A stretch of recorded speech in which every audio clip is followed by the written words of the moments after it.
ਦੇਸ਼ ਵਿਦੇਸ਼ ਬੈਠੇ ਸਾਰੇ ਦਰਸ਼ਕ ਜਿਹੜੇ ਇਸ ਸਮੇਂ ਜੁੜੇ ਹੋਏ ਨੇ ਡੀਡੀ ਪੰਜਾਬੀ ਦੇ ਨਾਲ, ਉਹਨਾਂ ਦਾ ਅਸੀਂ ਨਿੱਘਾ ਸਵਾਗਤ ਕਰਦੇ ਹਾਂ ਪ੍ਰੋਗਰਾਮ ਜੀ ਆਇਆਂ ਨੂੰ ਦੇ ਵਿੱਚ।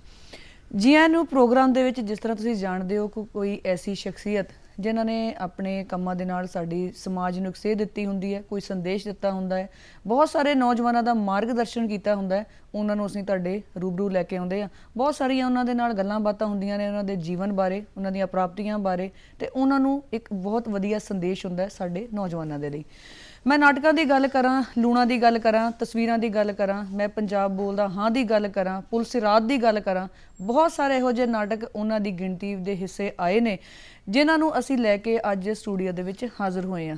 ਤੁਹਾਡੀ ਮੁਲਾਕਾਤ ਕਰਾਉਣ ਜਾ ਰਹੇ ਹਾਂ ਜੀ ਨਾਟਕਕਾਰ ਕੇਵਲ ਧਾਲੀਵਾਲ ਜੀ ਦੇ ਨਾਲ। ਕੇਵਲ ਜੀ ਬਹੁਤ ਬਹੁਤ ਸਵਾਗਤ ਕਰਦੇ ਹਾਂ ਜੀ। ਸ਼ੁਕਰੀਆ ਜੀ। ਦਰਸ਼ਕਾਂ ਨੂੰ ਦੱਸ ਦਈਏ ਕਿ ਜਿਸ ਤਰ੍ਹਾਂ ਸਾਨੂੰ ਇਸ ਚੀਜ਼ ਦੀ ਬਹੁਤ ਖੁਸ਼ੀ ਹੈ ਤੇ ਨਾਲ ਉਤਸੁਕਤਾ ਵੀ ਹੈ ਕਿ ਅਸੀਂ ਇਹਨਾਂ ਨਾਲ ਬਹੁਤ ਸਾਰੀਆਂ ਗੱਲਾਂ ਕਰੀਏ, ਕਿਉਂਕਿ ਕਿਤਾਬਾਂ ਵਿੱਚ ਹੁਣ ਤੱਕ ਪੜ੍ਹਿਆ, ਦੇਖਿਆ, ਸੁਣਿਆ, ਪਰ ਜਦੋਂ ਰੂਬਰੂ ਗੱਲਾਂ ਹੁੰਦੀਆਂ ਤੇ ਸ਼ਾਇਦ ਉਸ ਚੀਜ਼ ਦਾ ਮਜ਼ਾ ਹੀ ਹੋਰ ਹੈ। ਤੇ ਜੇਕਰ ਤੁਸੀਂ ਵੀ ਸਾਡੇ ਇਸ ਪ੍ਰੋਗਰਾਮ ਦਾ ਹਿੱਸਾ ਬਣਨਾ ਚਾਹੁੰਦੇ ਹੋ, ਸਾਡਾ ਨੰਬਰ ਹੈ 0181 ਕੋਡ ਲਗਾ ਕੇ 281 42 64। ਤੁਸੀਂ ਇਸ ਨੰਬਰ ਨੂੰ ਡਾਇਲ ਕਰ ਸਕਦੇ ਹੋ। ਟੀਵੀ ਸਕਰੀਨ ਦੇ ਉੱਪਰ ਵੀ ਇਹ ਨੰਬਰ ਇਸ ਸਮੇਂ ਦਿਖਾਈ ਦੇ ਰਿਹਾ ਤੇ ਤੁਸੀਂ ਸਿੱਧੀ ਗੱਲਬਾਤ ਕਰੋਗੇ ਕੇਵਲ ਧਾਲੀਵਾਲ ਜੀ ਦੇ ਨਾਲ। ਧਾਲੀਵਾਲ ਜੀ, ਗੱਲਾਂ ਦਾ ਸਿਲਸਿਲਾ ਸ਼ੁਰੂ ਕਰਦੇ ਹਾਂ ਜਦ ਤੱਕ ਸਾਡੇ ਦਰਸ਼ਕ ਸਾਡੇ ਨਾਲ ਜੁੜਦੇ ਨੇ ਟੈਲੀਫੋਨ ਦੇ ਰਾਹੀਂ। ਤੁਹਾਡੇ ਜਨਮ ਤੋਂ ਅਸੀਂ ਚੀਜ਼ ਗੱਲ ਸ਼ੁਰੂ ਕਰਦੇ ਹਾਂ। ਜਨਮ ਕਿੱਥੋਂ ਦਾ ਤੁਹਾਡਾ?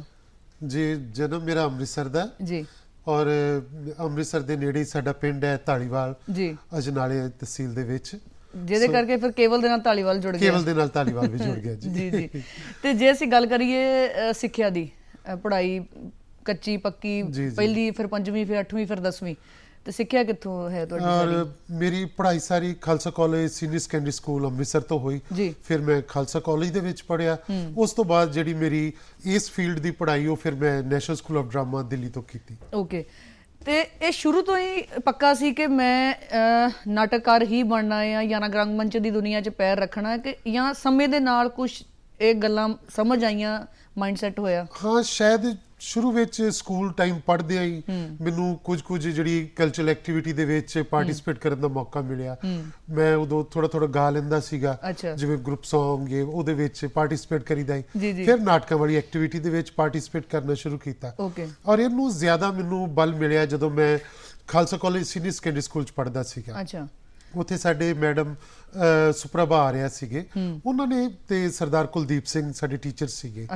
ਔਰ ਉਹਨਾਂ ਨੇ ਮੈਨੂੰ ਇਸ ਫੀਲਡ ਦੇ ਵੱਲ ਬਹੁਤ ਪ੍ਰੇਰਿਤ ਕੀਤਾ। ਜਦੋਂ ਮੈਂ ਕਲਾਸ 'ਚ ਕਿਤਾਬ ਪੜ੍ਹਦਾ ਹੁੰਦਾ ਸੀ, ਕੋਈ ਵੀ ਲੈਸਨ ਪੜ੍ਹਨਾ, ਤੇ ਮੈਂ ਬੜਾ ਡਰਾਮੈਟਿਕ ਅੰਦਾਜ਼ ਵਿੱਚ ਪੜ੍ਹਦਾ ਸੀਗਾ।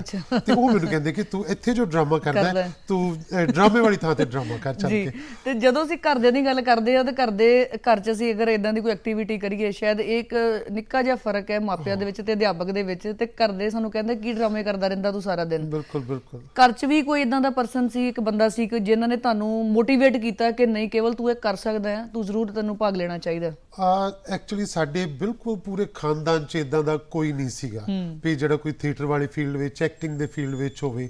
ਔਰ ਮੈਂ ਜਦੋਂ ਥੀਏਟਰ ਦੇ ਫੀਲਡ ਵਿੱਚ ਆਇਆ ਤਾਂ ਉਸ ਵੇਲੇ ਮੇਰੇ ਫਾਦਰ ਸਾਹਿਬ ਨੇ ਤੇ ਬਿਲਕੁਲ ਰੋਕਿਆ ਕਿ ਤੂੰ ਜੱਟਾਂ ਦਾ ਮੁੰਡਾ ਹੋ ਕੇ ਮਰਾਸੀਆਂ ਵਾਲੇ ਕੰਮ ਕਰਦਾ। ਪਰ ਮੇਰੀ ਮਾਂ ਨੇ ਮੈਨੂੰ ਮੋਟੀਵੇਟ ਕੀਤਾ, ਉਹਨਾਂ ਨੇ ਬਹੁਤ ਸਾਥ ਦਿੱਤਾ। ਮੈਂ ਘਰ 'ਚ ਆਪਣੇ ਭੈਣ ਭਰਾਵਾਂ 'ਚੋਂ ਛੋਟਾ ਸੀਗਾ ਸਾਰਿਆਂ ਤੋਂ, ਤੇ ਉਹਨਾਂ ਨੇ ਮੈਨੂੰ ਥੋੜੀ ਜਿਹੀ ਹੱਲਾਸ਼ੇਰੀ ਦਿੱਤੀ। ਉਹਨੂੰ ਫਾਦਰ ਸਾਹਿਬ ਨੂੰ ਵੀ ਕਿਹਾ ਕਿ ਕੋਈ ਨਹੀਂ, ਜੋ ਕਰਦਾ ਹੈ ਕਰਨ ਦੇ।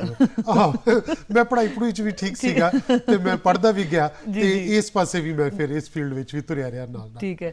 ਜਦੋਂ ਅਸੀਂ ਗੱਲ ਕਰਦੇ ਹਾਂ ਕਿ ਸਟੇਜ ਤੇ ਆਉਂਦੀ, ਤੁਸੀਂ ਜਿੱਦਾਂ ਕਹਿੰਦੇ ਕਲਾਸ ਵਿੱਚ ਮੈਂ ਡਰਾਮੈਟਿਕ ਵੇ ਦੇ ਵਿੱਚ ਪੜ੍ਹਦਾ ਸੀਗਾ, ਉਸ ਤੋਂ ਬਾਅਦ ਵਾਰੀ ਆਈ ਸਟੇਜ ਦੀ, ਸਭ ਤੋਂ ਪਹਿਲਾਂ ਸਟੇਜ ਤੇ ਕਦੋਂ ਕਦਮ ਰੱਖਿਆ ਤੇ ਕਿਸ ਰੂਪ ਦੇ ਵਿੱਚ? ਇੱਕ ਗਾਇਕ ਦੇ ਰੂਪ ਵਿੱਚ ਤੁਸੀਂ ਕਹਿੰਦਾ ਮੈਂ ਗਾਉਂਦੇ ਵੀ ਸੀ ਥੋੜਾ ਜਾਂ ਇੱਕ ਡਰਾਮਾ ਆਰਟਿਸਟ ਦੇ ਰੂਪ ਵਿੱਚ? ਪਰ ਮੈਂ ਜ਼ਿਆਦਾ ਜੇ ਕਹਾਂ ਕਿ ਮੈਨੂੰ ਡਰਾਮਾ ਆਰਟਿਸਟ ਵਾਲਾ ਜਿਹੜਾ ਉਹ ਰੂਪ ਜ਼ਿਆਦਾ ਯਾਦ ਹੈ ਕਿ ਜਦੋਂ ਮੈਂ 1976 'ਚ, ਲਗਭਗ ਮੈਨੂੰ 40 ਸਾਲ ਹੋ ਗਏ ਇਸ ਫੀਲਡ ਵਿੱਚ। ਉਦੋਂ ਤੁਸੀਂ ਕਿਹੜੀ ਕਲਾਸ ਸੀ? ਉਦੋਂ ਮੈਂ ਮੇਰੇ ਖਿਆਲ 8ਵੀਂ 9ਵੀਂ 'ਚ ਸੀਗਾ।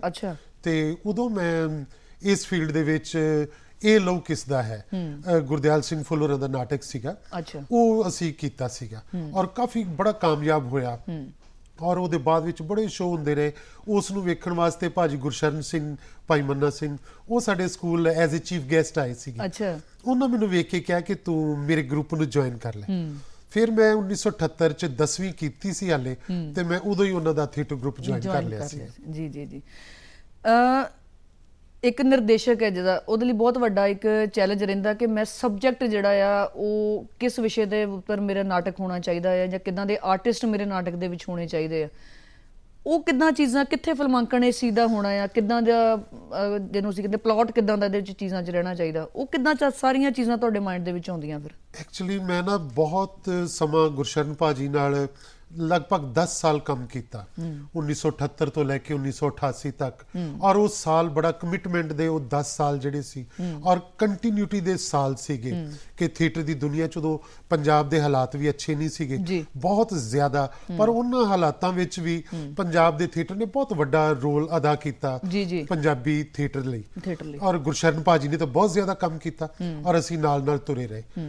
ਔਰ ਉਹਨਾਂ ਸਮਿਆਂ ਦੀ ਜਿਹੜੀ ਕਮਿਟਮੈਂਟ ਮੇਰੇ ਅੰਦਰ ਸੀਗੀ ਉਹ ਫਿਰ ਮੈਨੂੰ ਨੈਸ਼ਨਲ ਸਕੂਲ ਆਫ ਡਰਾਮਾ ਵੀ ਲੈ ਕੇ ਗਈ। ਅੱਛਾ। ਔਰ ਉਹ ਇਹਨਾਂ ਚੀਜ਼ਾਂ ਨੇ ਫਿਰ ਮੈਨੂੰ ਥੀਏਟਰ ਦੀ ਦੁਨੀਆ ਨਾਲ ਤੋੜਿਆ ਨਹੀਂ, ਬਲਕਿ ਮੈਂ ਲੱਗਾ ਰਿਹਾ। ਇਸੇ ਕਰਕੇ ਸੀ ਕਿ ਮੈਨੂੰ ਪਤਾ ਹੈ ਕਿ ਮੈਂ ਕਿੰਨਾ ਲੋਕਾਂ ਸਾਹਮਣੇ ਨਾਟਕ ਕਰਨਾ ਵਾ, ਮੈਂ ਕਿਉਂ ਨਾਟਕ ਕਰਨਾ ਵਾ, ਕਿੰਨਾ ਲਈ ਨਾਟਕ ਕਰਨਾ ਵਾ, ਇਹ ਮੇਰੇ ਸਾਹਮਣੇ ਮੇਰੇ ਮਨਸ਼ੇ ਜਿਹੜੇ ਸੀ ਬੜੇ ਸਪਸ਼ਟ ਰਹੇ ਨੇ। ਤੇ ਮੈਂ ਨਾਟਕਾਂ ਦੀ ਚੋਣ ਵੀ ਉਹਦੇ ਮੁਤਾਬਕ ਹੀ ਕਰਦਾ ਵਾਂ। ਮੈਂ ਪਿੰਡਾਂ ਵਿੱਚ ਜਾ ਰਿਹਾ ਵਾਂ ਜਾਂ ਮੈਂ ਸ਼ਹਿਰ ਦੇ ਵਿੱਚ ਕਰਦਾ ਪਿਆ ਵਾਂ ਜਾਂ ਮੈਂ ਨੈਸ਼ਨਲ ਫੈਸਟੀਵਲ ਦੇ ਵਿੱਚ ਕਿਤੇ ਜਾ ਰਿਹਾ ਵਾਂ ਜਾਂ ਕਿਸੇ ਇੰਟਰਨੈਸ਼ਨਲ ਫੈਸਟੀਵਲ ਦੇ ਵਿੱਚ ਪਾਰਟਿਸਿਪੇਟ ਕਰ ਰਿਹਾ, ਤੇ ਉੱਥੇ ਮੇਰਾ ਨਾਟਕ ਕਿਹੋ ਜਿਹਾ ਹੋਣਾ ਚਾਹੀਦਾ। ਸੋ ਉਹਨਾਂ ਦਰਸ਼ਕਾਂ ਦੇ ਹਿਸਾਬ ਨਾਲ ਕਿ ਮੇਰੇ ਸਾਹਮਣੇ ਦਰਸ਼ਕ ਕਿਹੋ ਜਿਹੇ ਬੈਠੇ ਨੇ, ਸੋ ਉਹਦੇ ਹਿਸਾਬ ਨਾਲ ਮੈਂ ਫਿਰ ਸਬਜੈਕਟ ਦੀ ਚੋਣ ਕਰਦੇ। ਕਿੰਨਾ ਸਮਾਂ ਲੱਗਦਾ ਸਰ ਇੱਕ ਨਾਟਕ ਨੂੰ ਸਿਰੇ ਚਾੜਨ ਦੇ ਲਈ, ਉਹਦੇ ਪਾਤਰਾਂ ਦੀ ਚੋਣ ਕਰਨ ਤੋਂ ਲੈ ਕੇ ਉਹਦੀ ਸਾਰੀ ਰਿਹਰਸਲ ਨੂੰ ਕਰਕੇ ਜਦੋਂ ਤੁਸੀਂ ਪੂਰਾ ਉਹਨੂੰ ਐਗਜ਼ੀਕਿਊਟ ਜਿਹਨੂੰ ਅਸੀਂ ਕਹਿੰਦੇ ਹਾਂ ਕਿ ਉਹਨੂੰ ਸਟੇਜ ਦੇ ਉੱਤੇ ਫਿਲਮਾਂਕਣ ਨੂੰ ਸਿੱਧਾ ਕਰਦੇ ਹੋ, ਪੂਰਾ ਕਿੰਨਾ ਪ੍ਰੋਸੈਸ ਜਿਹੜਾ ਚੱਲਦਾ ਹੈ? ਪ੍ਰੋਸੈਸ ਬੜਾ ਲੰਬਾ ਹੈ। ਕਈ ਵਾਰੀ ਕਈ ਚੀਜ਼ਾਂ ਇਹੋ ਜਿਹੀਆਂ ਜ਼ਿਹਨ 'ਚ ਆਉਂਦੀਆਂ ਨੇ ਕਿ ਉਹਨਾਂ ਲਈ ਸਾਨੂੰ ਪਲਾਟ ਤਾਂ ਆ ਜਾਂਦਾ ਦਿਮਾਗ 'ਚ ਕਿ ਮੈਂ ਇਸ ਚੀਜ਼ ਦੇ ਉੱਤੇ ਕੰਮ ਕਰਾਂ, ਪਰ ਉਹਦੀ ਤੰਦ ਨਹੀਂ ਫੜੀ ਜਾਂਦੀ। ਫਿਰ ਉਹ ਤਾਣਾ ਬਾਣਾ ਬੁਣਨਾ ਹੁੰਦਾ, ਫਿਰ ਲੋਕਾਂ ਸਾਹਮਣੇ ਲੈ ਕੇ ਜਾਣਾ ਹੁੰਦਾ। ਕਈ ਵਾਰੀ ਸਾਲ 2 ਸਾਲ ਕਈ ਵਾਰੀ 5-5 ਸਾਲ ਵੀ ਉਸ ਨੂੰ ਲੱਗ ਜਾਂਦੇ ਉਸ ਦੇ ਵਿੱਚ ਆਉਂਦੇ ਆ। ਪਰ ਜਦੋਂ ਸਕ੍ਰਿਪਟ ਮੈਂ ਕਾਫੀ ਸਾਰਾ ਪੇਪਰ ਵਰਕ ਬਹੁਤ ਸਾਰਾ ਕਰਦਾ ਹਾਂ ਕਿ ਬਿਫੋਰ ਅਸੀਂ ਰਿਹਰਸਲ ਕਰੀਏ ਉਹ ਤੋਂ ਕਲਾਕਾਰਾਂ ਕੋਲ ਜਾਈਏ, ਉਹ ਤੋਂ ਪਹਿਲੇ ਪੇਪਰ ਵਰਕ ਬਹੁਤ ਸਾਰਾ ਕਰ ਲਈਦਾ, ਜ਼ਰੂਰੀ ਹੈ ਤੇ ਉਹ ਬਹੁਤ ਜ਼ਰੂਰੀ ਹੁੰਦਾ। ਔਰ ਜਦੋਂ ਪੇਪਰ ਵਰਕ ਹੋ ਜਾਏ, ਸਕ੍ਰਿਪਟ ਹੋ ਜਾਏ, ਸਾਰਾ ਕੁਝ ਉਹਦਾ ਡਿਜ਼ਾਈਨਿੰਗ ਹੋ ਜਾਏ, ਉਹ ਸਾਰੀਆਂ ਚੀਜ਼ਾਂ ਮੇਰੇ ਗੇਟ 'ਚ ਆ ਜਾਂਦੀਆਂ ਨੇ, ਫਿਰ ਮੇਰੇ ਲਈ ਕੋਈ 15-20 ਦਿਨ ਦੀ ਗੱਲ ਹੁੰਦੀ, ਫਿਰ ਉਸ ਤੋਂ ਜ਼ਿਆਦਾ ਨਹੀਂ। ਤੇ ਜਿੰਨੀਆਂ ਵੀ ਤੁਸੀਂ ਹੁਣ ਮੈਨੂੰ ਗੱਲਾਂ ਦੱਸੀਆਂ ਉਹਦੇ 'ਚੋਂ ਇਹ ਲੱਗਦਾ ਕਿ ਸਮਾਂ ਜਿਹੜਾ ਤੁਹਾਡਾ ਉਹ ਬਹੁਤ ਮਸ਼ਰੂਫ ਤੁਸੀਂ ਰਹਿੰਦੇ ਹੋ, ਬਿਜ਼ੀ ਰਹਿੰਦਾ ਹੈ। ਬਿਲਕੁਲ। ਇਹਨੂੰ ਮੈਂ ਜੋੜਾਂਗੀ ਤੁਹਾਡੀ ਹੁਣ ਪਰਸਨਲ ਲਾਈਫ ਦੇ ਨਾਲ ਆ ਕੇ। ਮੈਰਿਜ ਤੁਹਾਡੀ ਕਦੋਂ ਹੋਈ? ਮੈਰਿਜ ਮੇਰੀ 1995 ਦੇ ਵਿੱਚ ਹੋਈ। ਓਕੇ ਜੀ। ਤੇ ਹੁਣ ਬੱਚੇ ਤੁਹਾਡੇ ਕਿਹੜੀ ਕਲਾਸ ਪੜ੍ਹ ਰਹੇ ਨੇ? ਬੇਟਾ ਮੇਰਾ ਛੋਟਾ ਜੀ ਹਾਲੇ। ਓਕੇ। ਤੇ ਬੇਟਾ ਮੇਰਾ ਹਾਲੇ ਹੁਣ ਸਕੂਲ ਵਿੱਚ ਹੀ ਹੈ। ਓਕੇ। ਤੇ ਉਹ ਆਪਣੇ ਸਕੂਲ ਦੀ ਐਕਟੀਵਿਟੀ ਦੇ ਵਿੱਚ ਵੀ ਪਾਰਟਿਸਿਪੇਟ ਕਰਦਾ ਵਾ। ਜੀ। ਤੁਸੀਂ ਇੰਨਾ ਬਿਜ਼ੀ ਰਹਿੰਦੇ ਹੋ ਤੇ ਤੁਹਾਡੇ ਜਿਹੜੇ ਬੈਟਰ ਹਾਫ ਨੇ, ਤੁਹਾਡੇ ਜੀਵਨ ਸਾਥੀ ਨੇ ਜਿਹੜੇ ਤੁਹਾਡੇ, ਉਹ ਕਿਸ ਤਰ੍ਹਾਂ ਇਹਨਾਂ ਚੀਜ਼ਾਂ ਨੂੰ ਸਮਝਦੇ ਨੇ? ਕਿਸ ਤਰ੍ਹਾਂ ਤੁਸੀਂ ਉਹਨਾਂ ਨੂੰ ਮਾਨਸਿਕ ਤੌਰ ਤੇ ਤਿਆਰ ਕੀਤਾ ਇਹਨਾਂ ਚੀਜ਼ਾਂ ਦੇ ਲਈ? ਕਿੰਨੀ ਸਪੋਰਟ ਉਹਨਾਂ ਵੱਲੋਂ ਰਹਿੰਦੀ ਹੈ? ਉਹਨਾਂ ਵੱਲੋਂ ਫੁੱਲ ਸਪੋਰਟ ਰਹਿੰਦੀ ਹੈ। ਜੇ ਉਹਨਾਂ ਦੀ ਸਪੋਰਟ ਨਾ ਹੋਵੇ ਤਾਂ ਮੈਂ ਸ਼ਾਇਦ ਇੰਨਾ ਕੁਝ ਨਾ ਕਰ ਸਕਾਂ, ਪਰ ਕਿਉਂਕਿ ਮੈਂ ਫੁੱਲ ਟਾਈਮ ਥੀਏਟਰ ਕਰਦਾ ਵਾਂ ਔਰ ਮੇਰੇ ਮਿਸਿਸ ਜਿਹੜੇ ਨੇ ਉਹ ਕਾਲਜ ਦੇ ਵਿੱਚ ਪੜ੍ਹਾਉਂਦੇ ਨੇ ਔਰ ਡੀਏਵੀ ਕਾਲਜ ਅੰਮ੍ਰਿਤਸਰ ਦੇ ਵਿੱਚ ਨੇ ਜੀ। ਉਹਨਾਂ ਨੇ ਆਪਣੀ PhD ਵੀ ਇਸੇ ਫੀਲਡ ਵਿੱਚ ਕੀਤੀ ਹੈ, ਪ੍ਰਵਾਸੀ ਨਾਟਕ ਤੇ ਰੰਗਮੰਚ ਵਿੱਚ ਉਹਨਾਂ ਦੀ PhD ਹੈ। ਸੋ ਉਹਨਾਂ ਨੇ ਬਹੁਤ ਸਾਰਾ ਕੁਝ ਪੰਜਾਬੀ ਨਾਟਕ ਬਾਰੇ ਲਿਖਿਆ ਵੀ ਹੈ ਔਰ ਬਹੁਤ ਸਾਰੇ ਨਾਟਕਾਂ ਦਾ ਅੰਗਰੇਜ਼ੀ ਤੋਂ ਉਰਦੂ ਤੋਂ ਉਹਨਾਂ ਨੇ ਅਨੁਵਾਦ ਵੀ ਕੀਤਾ। ਸੋ ਇਸ ਤਰ੍ਹਾਂ ਉਹ ਮੇਰੇ ਨਾਟਕਾਂ ਦੇ ਨਾਲ ਜੁੜੇ ਹੋਏ ਨੇ, ਮੇਰੇ ਥੀਏਟਰ ਦੇ ਫੀਲਡ ਨਾਲ ਜੁੜੇ ਹੋਏ ਹੈ। ਇਨਸਪੀਰੇਸ਼ਨ ਦੀ ਆਪਾਂ ਗੱਲ ਕਰਦੇ ਆ, ਪ੍ਰੇਰਨਾ ਦੀ, ਜਦੋਂ ਆਪਾਂ ਬੈਠ ਕੇ ਕਈ ਵਾਰੀ ਕਿਸੇ ਚੀਜ਼ ਨੂੰ ਸੋਚਦੇ ਆ ਕਿ ਮੈਂ ਹੁਣ ਕੇਵਲ ਧਾਰੀਵਾਲ ਮੈਂ ਇਹ ਨਾਟਕ ਲਿਖਣਾ ਆ ਜਾਂ ਮੈਂ ਇਹਦੇ ਬਾਰੇ ਗੱਲ ਕਰਨੀ ਆ ਜਾਂ ਮੈਂ ਕਿਸ ਤਰ੍ਹਾਂ ਇਹਨੂੰ ਨਿਰਦੇਸ਼ਨ ਇਹਦਾ ਦੇਣਾ ਆ, ਕੋਈ ਨਾ ਕੋਈ ਇਦਾਂ ਦਾ ਬੰਦਾ, ਕੋਈ ਇਦਾਂ ਦੀ ਕਿਤਾਬ, ਕੋਈ ਇਦਾਂ ਦੀ ਜਗ੍ਹਾ, ਕੋਈ ਚੀਜ਼ ਜਿਹੜੀ ਤੁਹਾਨੂੰ ਮੋਟੀਵੇਟ ਕਰਦੀ ਹੈ, ਪ੍ਰੇਰਨਾ ਦਿੰਦੀ ਹੈ? ਬਹੁਤ ਕੁਝ ਹੈ। ਔਰ ਮੈਂ ਨਾ ਲਿਟਰੇਚਰ ਨਾਲ ਬਹੁਤ ਰਿਲੇਟਡ ਹਾਂ। ਮੈਂ ਹਰ ਤਰ੍ਹਾਂ ਦਾ ਲਿਟਰੇਚਰ ਜਿਹੜਾ ਮੈਂ ਹਰ ਟਾਈਮ ਪੜ੍ਹਦਾ ਰਹਿਣਾ।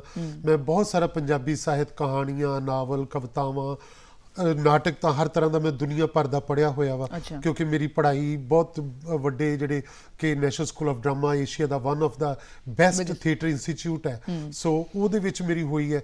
ਉੱਥੇ ਮੈਨੂੰ ਪੂਰਾ ਵਰਲਡ ਡਰਾਮਾ ਪੜ੍ਹਨ ਦਾ ਮੌਕਾ ਮਿਲਿਆ, ਦੇਖਣ ਦਾ ਮੌਕਾ ਮਿਲਿਆ, ਟ੍ਰੇਨਿੰਗ ਸੀ ਮੇਰੀ ਸਾਰੀ।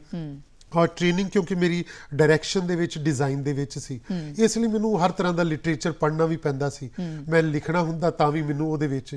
ਸੋ ਉਹ ਇਨਸਪੀਰੇਸ਼ਨ ਮੈਨੂੰ ਵੱਖ-ਵੱਖ ਸਮਿਆਂ ਤੋਂ, ਵੱਖ-ਵੱਖ ਕਿਤਾਬਾਂ ਤੋਂ, ਔਰ ਮੈਨੂੰ ਜੋ ਜੀਵਨ ਦੇ ਵਿੱਚ ਹਰ ਰੋਜ਼ ਵਿਚਰਦਾ ਉਹ ਚੀਜ਼ਾਂ ਮੈਨੂੰ ਟੁੰਬਦੀਆਂ ਨੇ ਕਿ ਸਾਡੇ, ਜੇ ਮੈਂ ਆਪਣੇ ਆਲੇ ਦੁਆਲੇ ਦੀ ਗੱਲ ਕਰਦਾ ਵਾਂ ਤੇ ਉਸ ਵੇਲੇ ਮੈਨੂੰ ਲੱਗਦਾ ਹੁੰਦਾ ਕਿ ਮੇਰੇ ਪੰਜਾਬ 'ਚ ਇਹ ਕੁਝ ਹੋ ਰਿਹਾ ਵਾ। ਜਿਵੇਂ ਮੇਰਾ ਨਾਟਕ ਹੈ ਮੈਂ ਪੰਜਾਬ ਬੋਲਦਾ ਹਾਂ, ਜਾਂ ਗੱਡੀ ਚੜਨ ਦੀ ਕਾਲ ਬੜੀ ਸੀ, ਤਾਂ ਮੈਨੂੰ ਲੱਗਦਾ ਸੀ ਗੱਡੀ ਚੜਨ ਦੀ ਕਾਲ ਬੜੀ ਕਿ ਜਿਹੜੇ ਇਲੀਗਲ ਤਰੀਕੇ ਨਾਲ ਨੌਜਵਾਨ ਜਿਹੜੇ ਬਾਹਰ ਜਾ ਰਹੇ ਨੇ, ਹੈ ਨਾ, ਤੇ ਉਹ ਕੁਝ ਤਾਂ ਪਹੁੰਚ ਗਏ, ਕੁਝ ਰਾਵਾਂ 'ਚ ਰਹਿ ਗਏ, ਤੇ ਜਿਹੜੇ ਉੱਥੇ ਪਹੁੰਚ ਵੀ ਗਏ ਤੇ ਉਹ ਕਿੰਨੇ ਕੁ ਪਹੁੰਚ ਗਏ ਨੇ, ਉਹ ਅੰਦਰੋਂ ਕਿੰਨੇ ਕੁ ਪਹੁੰਚ ਗਏ ਤੇ ਬਾਹਰੋਂ ਕਿੰਨੇ ਕੁ ਪਹੁੰਚ ਗਏ। ਸੋ ਉਹਨੂੰ ਕਰਨ ਵਾਸਤੇ ਮੈਂ ਬਹੁਤ ਸਾਰੀਆਂ ਪੰਜਾਬੀ ਦੀਆਂ ਕਹਾਣੀਆਂ ਪੜ੍ਹੀਆਂ ਜਿਹੜੀਆਂ ਕਿ ਇਸ ਸਬਜੈਕਟ ਦੇ ਉੱਤੇ ਲਿਖੀਆਂ ਹੋਈਆਂ ਸੀ। ਫਿਰ ਉਹਨਾਂ ਦੇ ਵਿੱਚੋਂ ਮੈਂ 4-5 ਕਹਾਣੀਆਂ ਕਰਕੇ ਤੇ ਉਹਨਾਂ ਨੂੰ ਇੱਕ ਲੜੀ 'ਚ ਪਰੋ ਕੇ ਤੇ ਫਿਰ ਇਹ ਨਾਟਕ ਗੱਡੀ ਚੜਨ ਦੀ ਕਾਲ ਬੜੀ। ਸੋ ਇਸ ਤਰ੍ਹਾਂ ਜਿਹੜਾ ਕਿ ਇਹ ਲਿਟਰੇਚਰ ਜਿਹੜਾ ਉਹ ਮੈਨੂੰ ਬਹੁਤ ਪ੍ਰੇਰਿਤ ਕਰਦਾ, ਸਾਡੇ ਆਲੇ ਦੁਆਲੇ ਦੀਆਂ ਘਟਨਾਵਾਂ ਪ੍ਰੇਰਿਤ ਕਰਦੀਆਂ। ਜੀ ਕੇਵਲ ਜੀ, ਮੈਂ ਤੁਹਾਡੀ ਗੱਲਬਾਤ ਰੋਕ ਰਹੀ ਹਾਂ, ਇੱਕ ਫੋਨ ਕਾਲ ਸਾਡੇ ਸਟੂਡੀਓ 'ਚ ਆ ਚੁੱਕੀ ਹੈ। ਜੀ ਜੀ ਜੀ, ਸਵਾਗਤ ਕਰਦੇ ਹਾਂ ਜੀ। ਹਾਂ, ਸਤਿ ਸ਼੍ਰੀ ਅਕਾਲ ਮੈਡਮ। ਆਪਣਾ ਨਾਮ ਦੱਸੋ, ਕਿੱਥੋਂ ਬੋਲ ਰਹੇ ਹੋ? ਜੀ, ਮੈਂ ਤੇਜਪਾਲ ਚਾਲਪੁਰੀ ਜੀ, ਪਿੰਡ ਚਾਲਪੁਰ, ਤਹਿਸੀਲ ਗੜਸ਼ੰਕਰ, ਜ਼ਿਲ੍ਹਾ ਹੁਸ਼ਿਆਰਪੁਰ ਤੋਂ ਬੋਲਦਾ ਮੈਡਮ। ਜੀ ਹਾਂਜੀ ਸਰ, ਸਵਾਗਤ ਕਰਦੇ ਹਾਂ ਜੀ। ਹਾਂਜੀ, ਬਹੁਤ ਧੰਨਵਾਦ ਹੈ ਤੁਹਾਡਾ ਵੀ। ਡਾਕਟਰ ਕੇਵਲ ਸਿੰਘ ਧਾਲੀਵਾਲ ਨੂੰ ਦੇਖ ਕੇ ਮੈਨੂੰ ਬੜੀ ਖੁਸ਼ੀ ਹੋਈ ਜੀ। ਮੇਰਾ ਪਿੰਡ ਜਿਹੜਾ ਆ ਚਾਲਪੁਰ ਗੜਸ਼ੰਕਰ ਤੋਂ ਨਜ਼ਦੀਕ ਹੀ ਆ, ਤੇ ਜਿਹੜੇ ਭਾਈ ਮੰਨਾ ਜੀ ਕਰਕੇ ਕਹਿੰਦੇ ਗੁਰਸ਼ਰ ਤੇ ਮੈਂ ਨਾਟਕ ਉਹਨਾਂ ਦੇ ਦੇਖੇ ਜੀ, ਤੇ ਮੇਰੇ ਪਿਤਾ ਜੀ ਵੀ ਜਿਹੜੇ ਆ ਉਹ ਨਾਟਕ ਦੇਖਣ ਦੇ ਬਹੁਤ ਸ਼ੌਕੀਨ ਸੀ, ਤੇ ਮੈਂ ਪਿੰਡਾਂ 'ਚ ਵੀ ਸ਼ਹਿਰਾਂ 'ਚ ਵੀ ਦੇਖਦਾ ਰਿਹਾ। ਮੈਨੂੰ ਬੜੀ ਹੋਈ ਇਹਨਾਂ ਦੇ ਮੂੰਹ ਤੋਂ ਸੁਣ ਕੇ ਕਿ 10 ਸਾਲ ਜਿਹੜੇ ਆ ਮੰਨਾ ਜੀ ਦੇ ਨਾਲ ਇਹਨਾਂ ਨੇ ਬਤੀਤ ਕੀਤੇ, ਔਰ ਇਹਨਾਂ ਦੀਆਂ ਗੱਲਾਂ ਤੋਂ ਪ੍ਰਭਾਵਿਤ ਹੋ ਕੇ ਮੈਂ ਬਹੁਤ ਮਜਬੂਰ ਹੋ ਗਿਆ ਜੀ।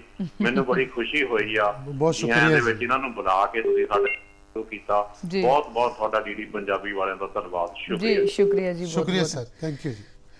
ਪਿੰਡਾਂ ਦੇ ਵਿੱਚ ਜਦੋਂ ਅਸੀਂ ਪਿੰਡਾਂ ਦੀ ਗੱਲ ਕਰਦੇ ਹਾਂ ਤੇ ਕਾਲਾ ਸੰਘਿਆ ਦੀ ਮੈਂ ਗੱਲ ਕਰਾਂ, ਦੇਸ਼ ਭਗਤ ਯਾਦਗਾਰ ਹਾਲ ਦੀ ਗੱਲ ਕਰਾਂ, ਲੱਖਣ ਕੇ ਪੁੱਡੇ ਦੀ ਗੱਲ ਕਰਾਂ, ਜਿਨ੍ਹਾਂ ਏਰੀਆ ਨੂੰ ਮੈਂ ਸੰਬੰਧਿਤ ਹਾਂ, ਰਾਤ ਨੂੰ ਨਾਟਕ ਹੋਣੇ ਉੱਥੇ, ਲੋਕਾਂ ਨੇ ਟਰਾਲੀਆਂ ਭਰ ਭਰ ਕੇ ਉੱਥੇ ਆਉਣਾ ਨਾ, ਬੱਚੇ ਛੋਟੇ ਛੋਟੇ ਬੱਚੇ, ਉਮਰ ਚਾਹੇ ਉਹਦੀ 10 ਸਾਲ ਆ, 12 ਸਾਲ ਆ, ਚਾਹੇ 15 ਸਾਲ ਆ, ਚਾਹੇ ਨੌਜਵਾਨ ਹੈ 22-23 ਸਾਲ ਦਾ, ਇੱਕ ਬੜਾ ਜਨੂਨ ਸੀ ਉਹਨਾਂ ਦੇ ਵਿੱਚ ਕਿ ਅਸੀਂ ਨਾਟਕ ਦੇਖਣ ਜਾਣਾ। ਜੋ ਨਾਟਕਾਂ ਦੀ ਰਾਤ ਹੈ, ਉਹ ਅਸੀਂ ਇੱਕ ਦਿਨ ਪਹਿਲਾਂ ਸਾਰੇ ਕੰਮ, ਚਾਹੇ ਕੋਈ ਜ਼ਿਮੀਂਦਾਰ ਹੈ ਕੋਈ ਵੀ, ਉਹਨਾਂ ਸਾਰੇ ਕੰਮ ਆਪਣੇ ਖਤਮ ਕਰਕੇ ਉੱਥੇ ਪਹੁੰਚਣਾ।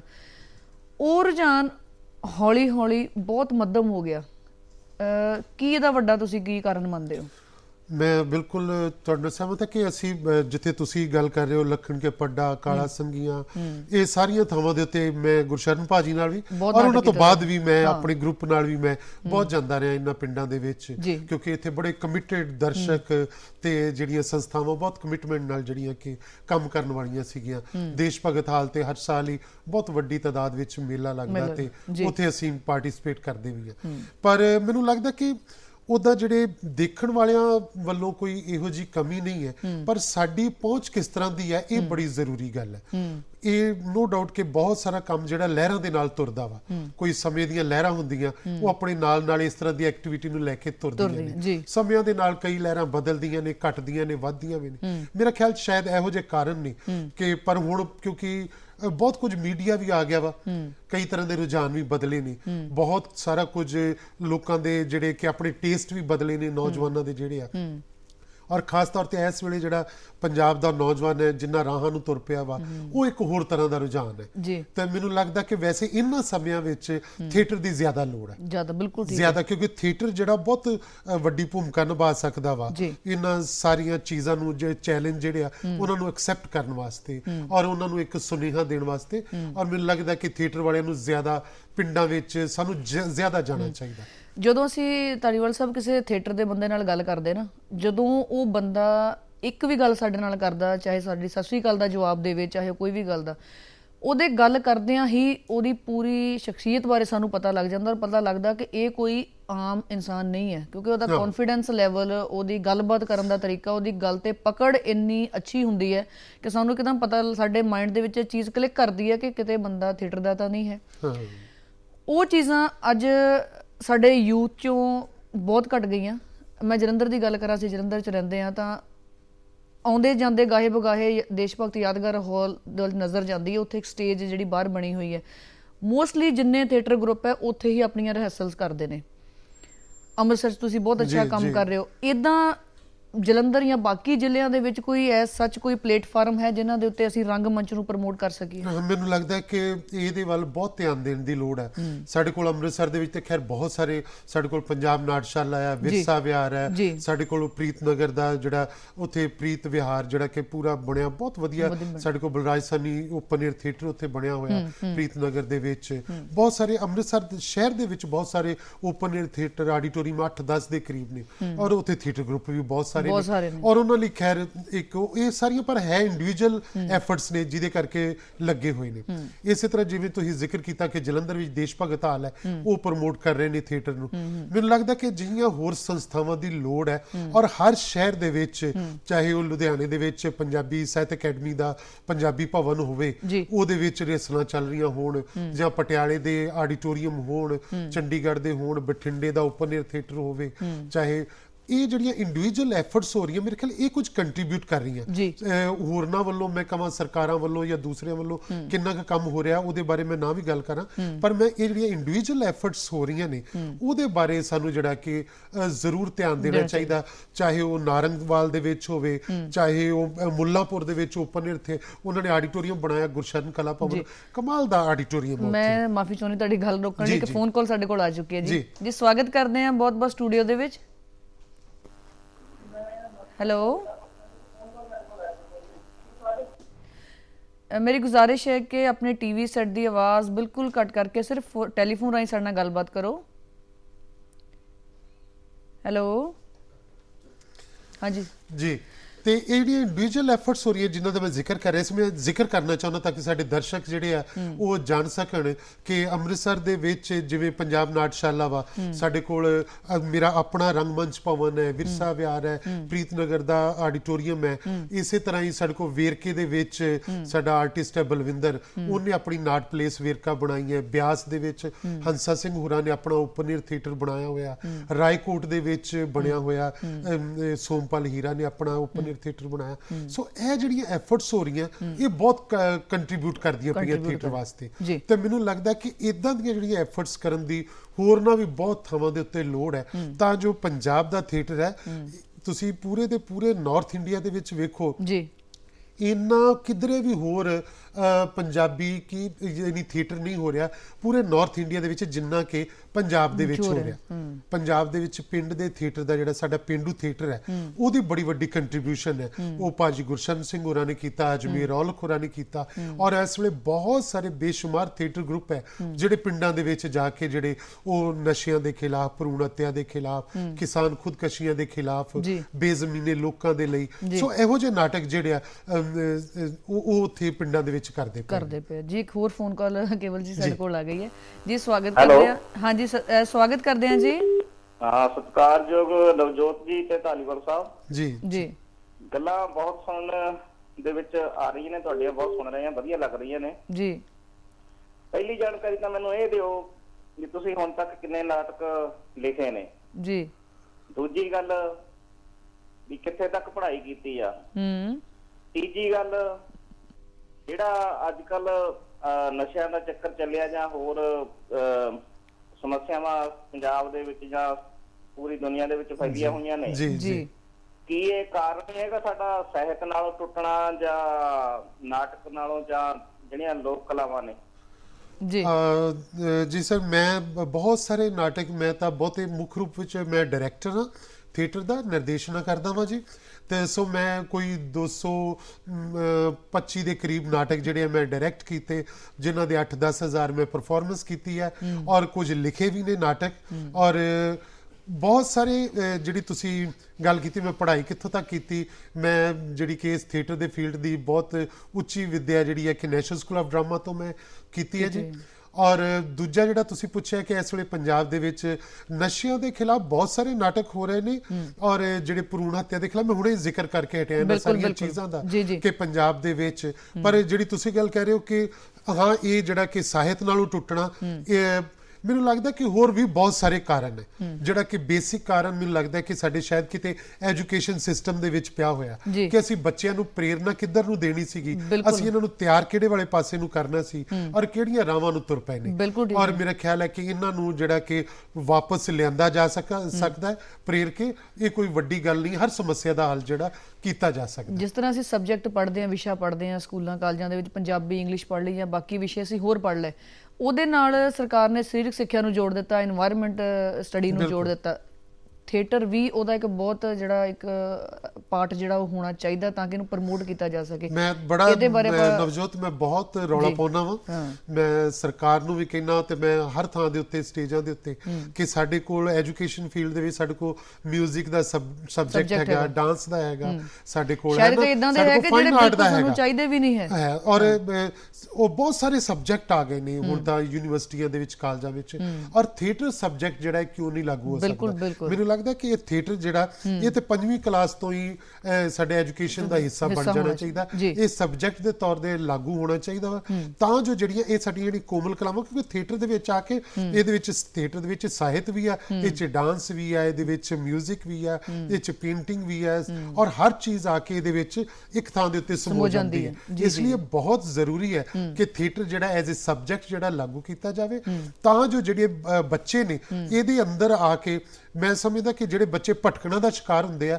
ਇਹ ਥੀਏਟਰ ਦਾ ਸਬਜੈਕਟ ਲਾਗੂ ਕਰਕੇ ਦੇਖੇ ਅਗਰ ਸਰਕਾਰ, ਤੇ ਉਹ ਭਟਕਣਾ ਬੱਚਿਆਂ ਦੀ ਖਤਮ ਹੋਏਗੀ। ਕਾਲਰ ਜਦੋਂ ਸਾਡੇ ਕਾਲ ਆਈ, ਉਹਨਾਂ ਦੀ ਗੱਲ ਤੋਂ ਬਾਅਦ ਇੱਕ ਗੱਲ ਹੋਰ ਮਾਈਂਡ 'ਚ ਇਹ ਚੀਜ਼ ਐਡ ਆਨ ਹੁੰਦੀ ਹੈ ਕਿ ਜਦੋਂ ਤੱਕ ਸਾਡੇ ਸਿਲੇਬਸ ਦਾ ਹਿੱਸਾ ਨਹੀਂ ਬਣਦਾ ਰੰਗਮੰਚ, ਕਿ ਅਸੀਂ ਆਪਣੇ ਅਸੀਂ ਮਾਪੇ ਹੋਣ ਦੇ ਨਾਤੇ ਅਸੀਂ ਆਪਣੀ ਜ਼ਿੰਮੇਵਾਰੀ ਨਹੀਂ ਨਿਭਾ ਸਕਦੇ। ਸਾਹਿਤ ਨੂੰ ਅਸੀਂ ਘਰਾਂ 'ਚੋਂ ਬਾਹਰ ਕੱਢ ਦਿੱਤਾ।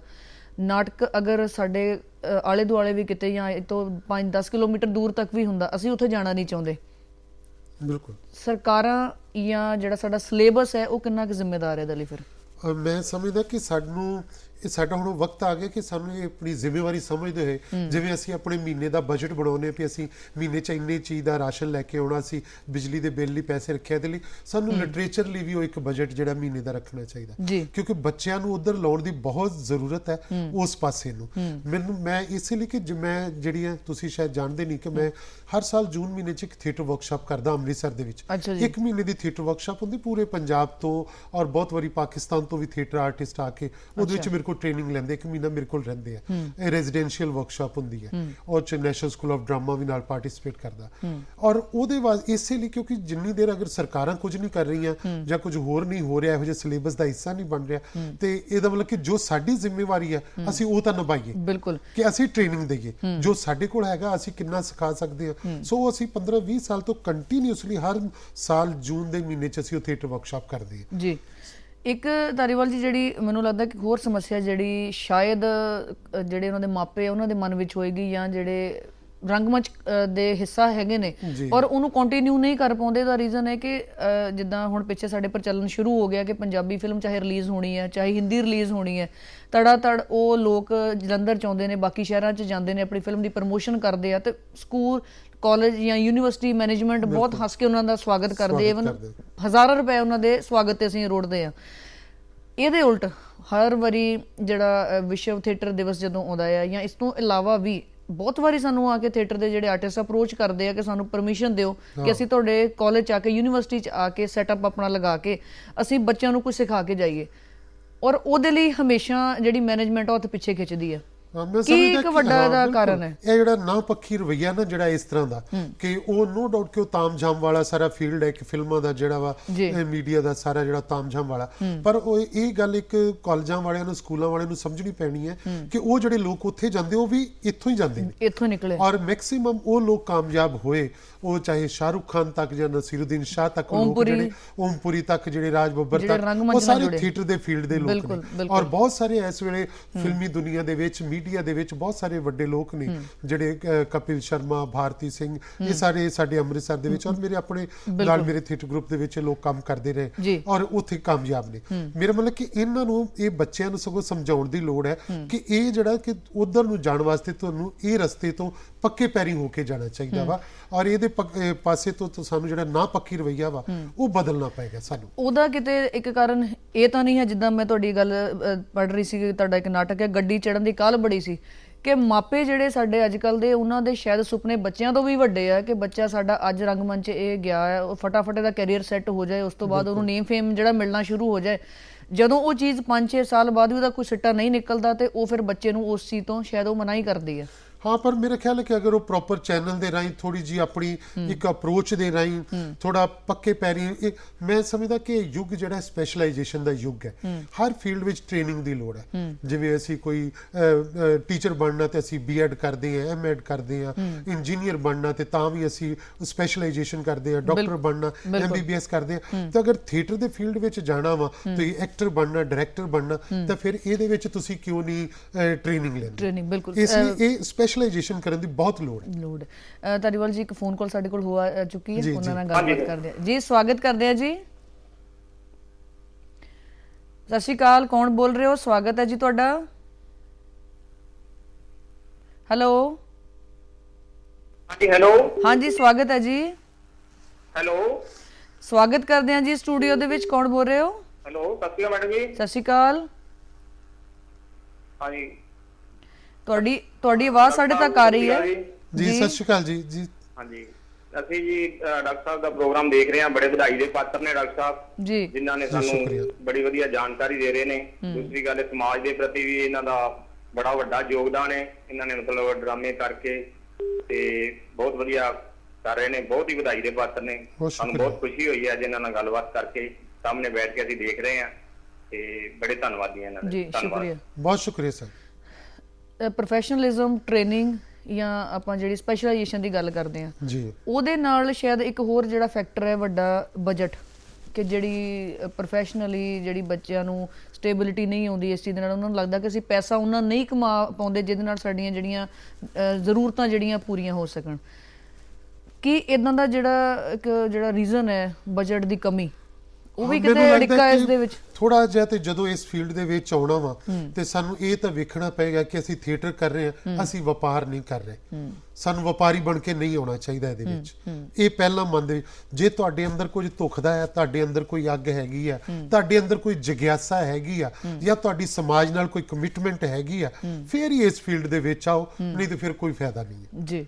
ਤੇ ਅਦਰਵਾਈਜ਼ ਤਾਂ ਨਹੀਂ। ਤੇ ਜੇ ਮੈਨੂੰ ਲੱਗਦਾ ਕਿ ਹਾਂ ਕੋਈ ਤਾਮ ਜਾਮ ਦੇ ਚੱਕਰ ਵਿੱਚ ਪੈਣਾ, ਫਿਰ ਤਾਂ ਹੋਰ ਕਈ ਰਸਤੇ ਹੈਗੇ ਆ, ਫਿਰ ਉਹਨਾਂ ਰਸਤਿਆਂ ਤੇ ਤੁਰਿਆ ਜਾ ਸਕਦਾ। ਵਪਾਰ ਕਰਨ ਦੇ ਹੋਰ ਕਈ ਰਸਤੇ ਆ, ਫਿਰ ਉਹਨਾਂ ਰਸਤਿਆਂ ਤੇ ਜਾ ਕੇ ਵਪਾਰ ਕਰੋ। ਤੇ ਮੈਨੂੰ ਲੱਗਦਾ ਕਿ ਇੱਧਰ ਤਾਂ ਬਹੁਤ ਕਮਿਟਮੈਂਟ ਦੇ ਨਾਲ ਵੀ ਇਹ ਲੱਗਣਾ ਚਾਹੀਦਾ ਕਿ ਹਾਂ ਤੁਸੀਂ ਜਦੋਂ ਥੀਏਟਰ ਨੂੰ ਵੱਲ ਨੂੰ ਜਾ ਰਹੇ ਹੋ ਤਾਂ ਤੁਸੀਂ ਜ਼ਿੰਦਗੀ 'ਚ ਦੇਣਾ ਹੀ ਦੇਣਾ, ਬਿਲਕੁਲ ਦੇਣਾ ਹੀ ਦੇਣਾ। ਬਹੁਤ ਖੂਬਸੂਰਤ, ਇਹ ਬਹੁਤ ਜ਼ਰੂਰੀ ਹੈ। ਉਹ ਕਮਿਟਮੈਂਟ, ਉਹ ਤੁਹਾਡੇ ਅੰਦਰ ਦੀ ਜਿਹੜੀ ਅੱਗ ਹੈ, ਉਹ ਜ਼ਰੂਰੀ ਹੋਣੀ ਹੈ ਇਹਦੇ ਵਿੱਚ।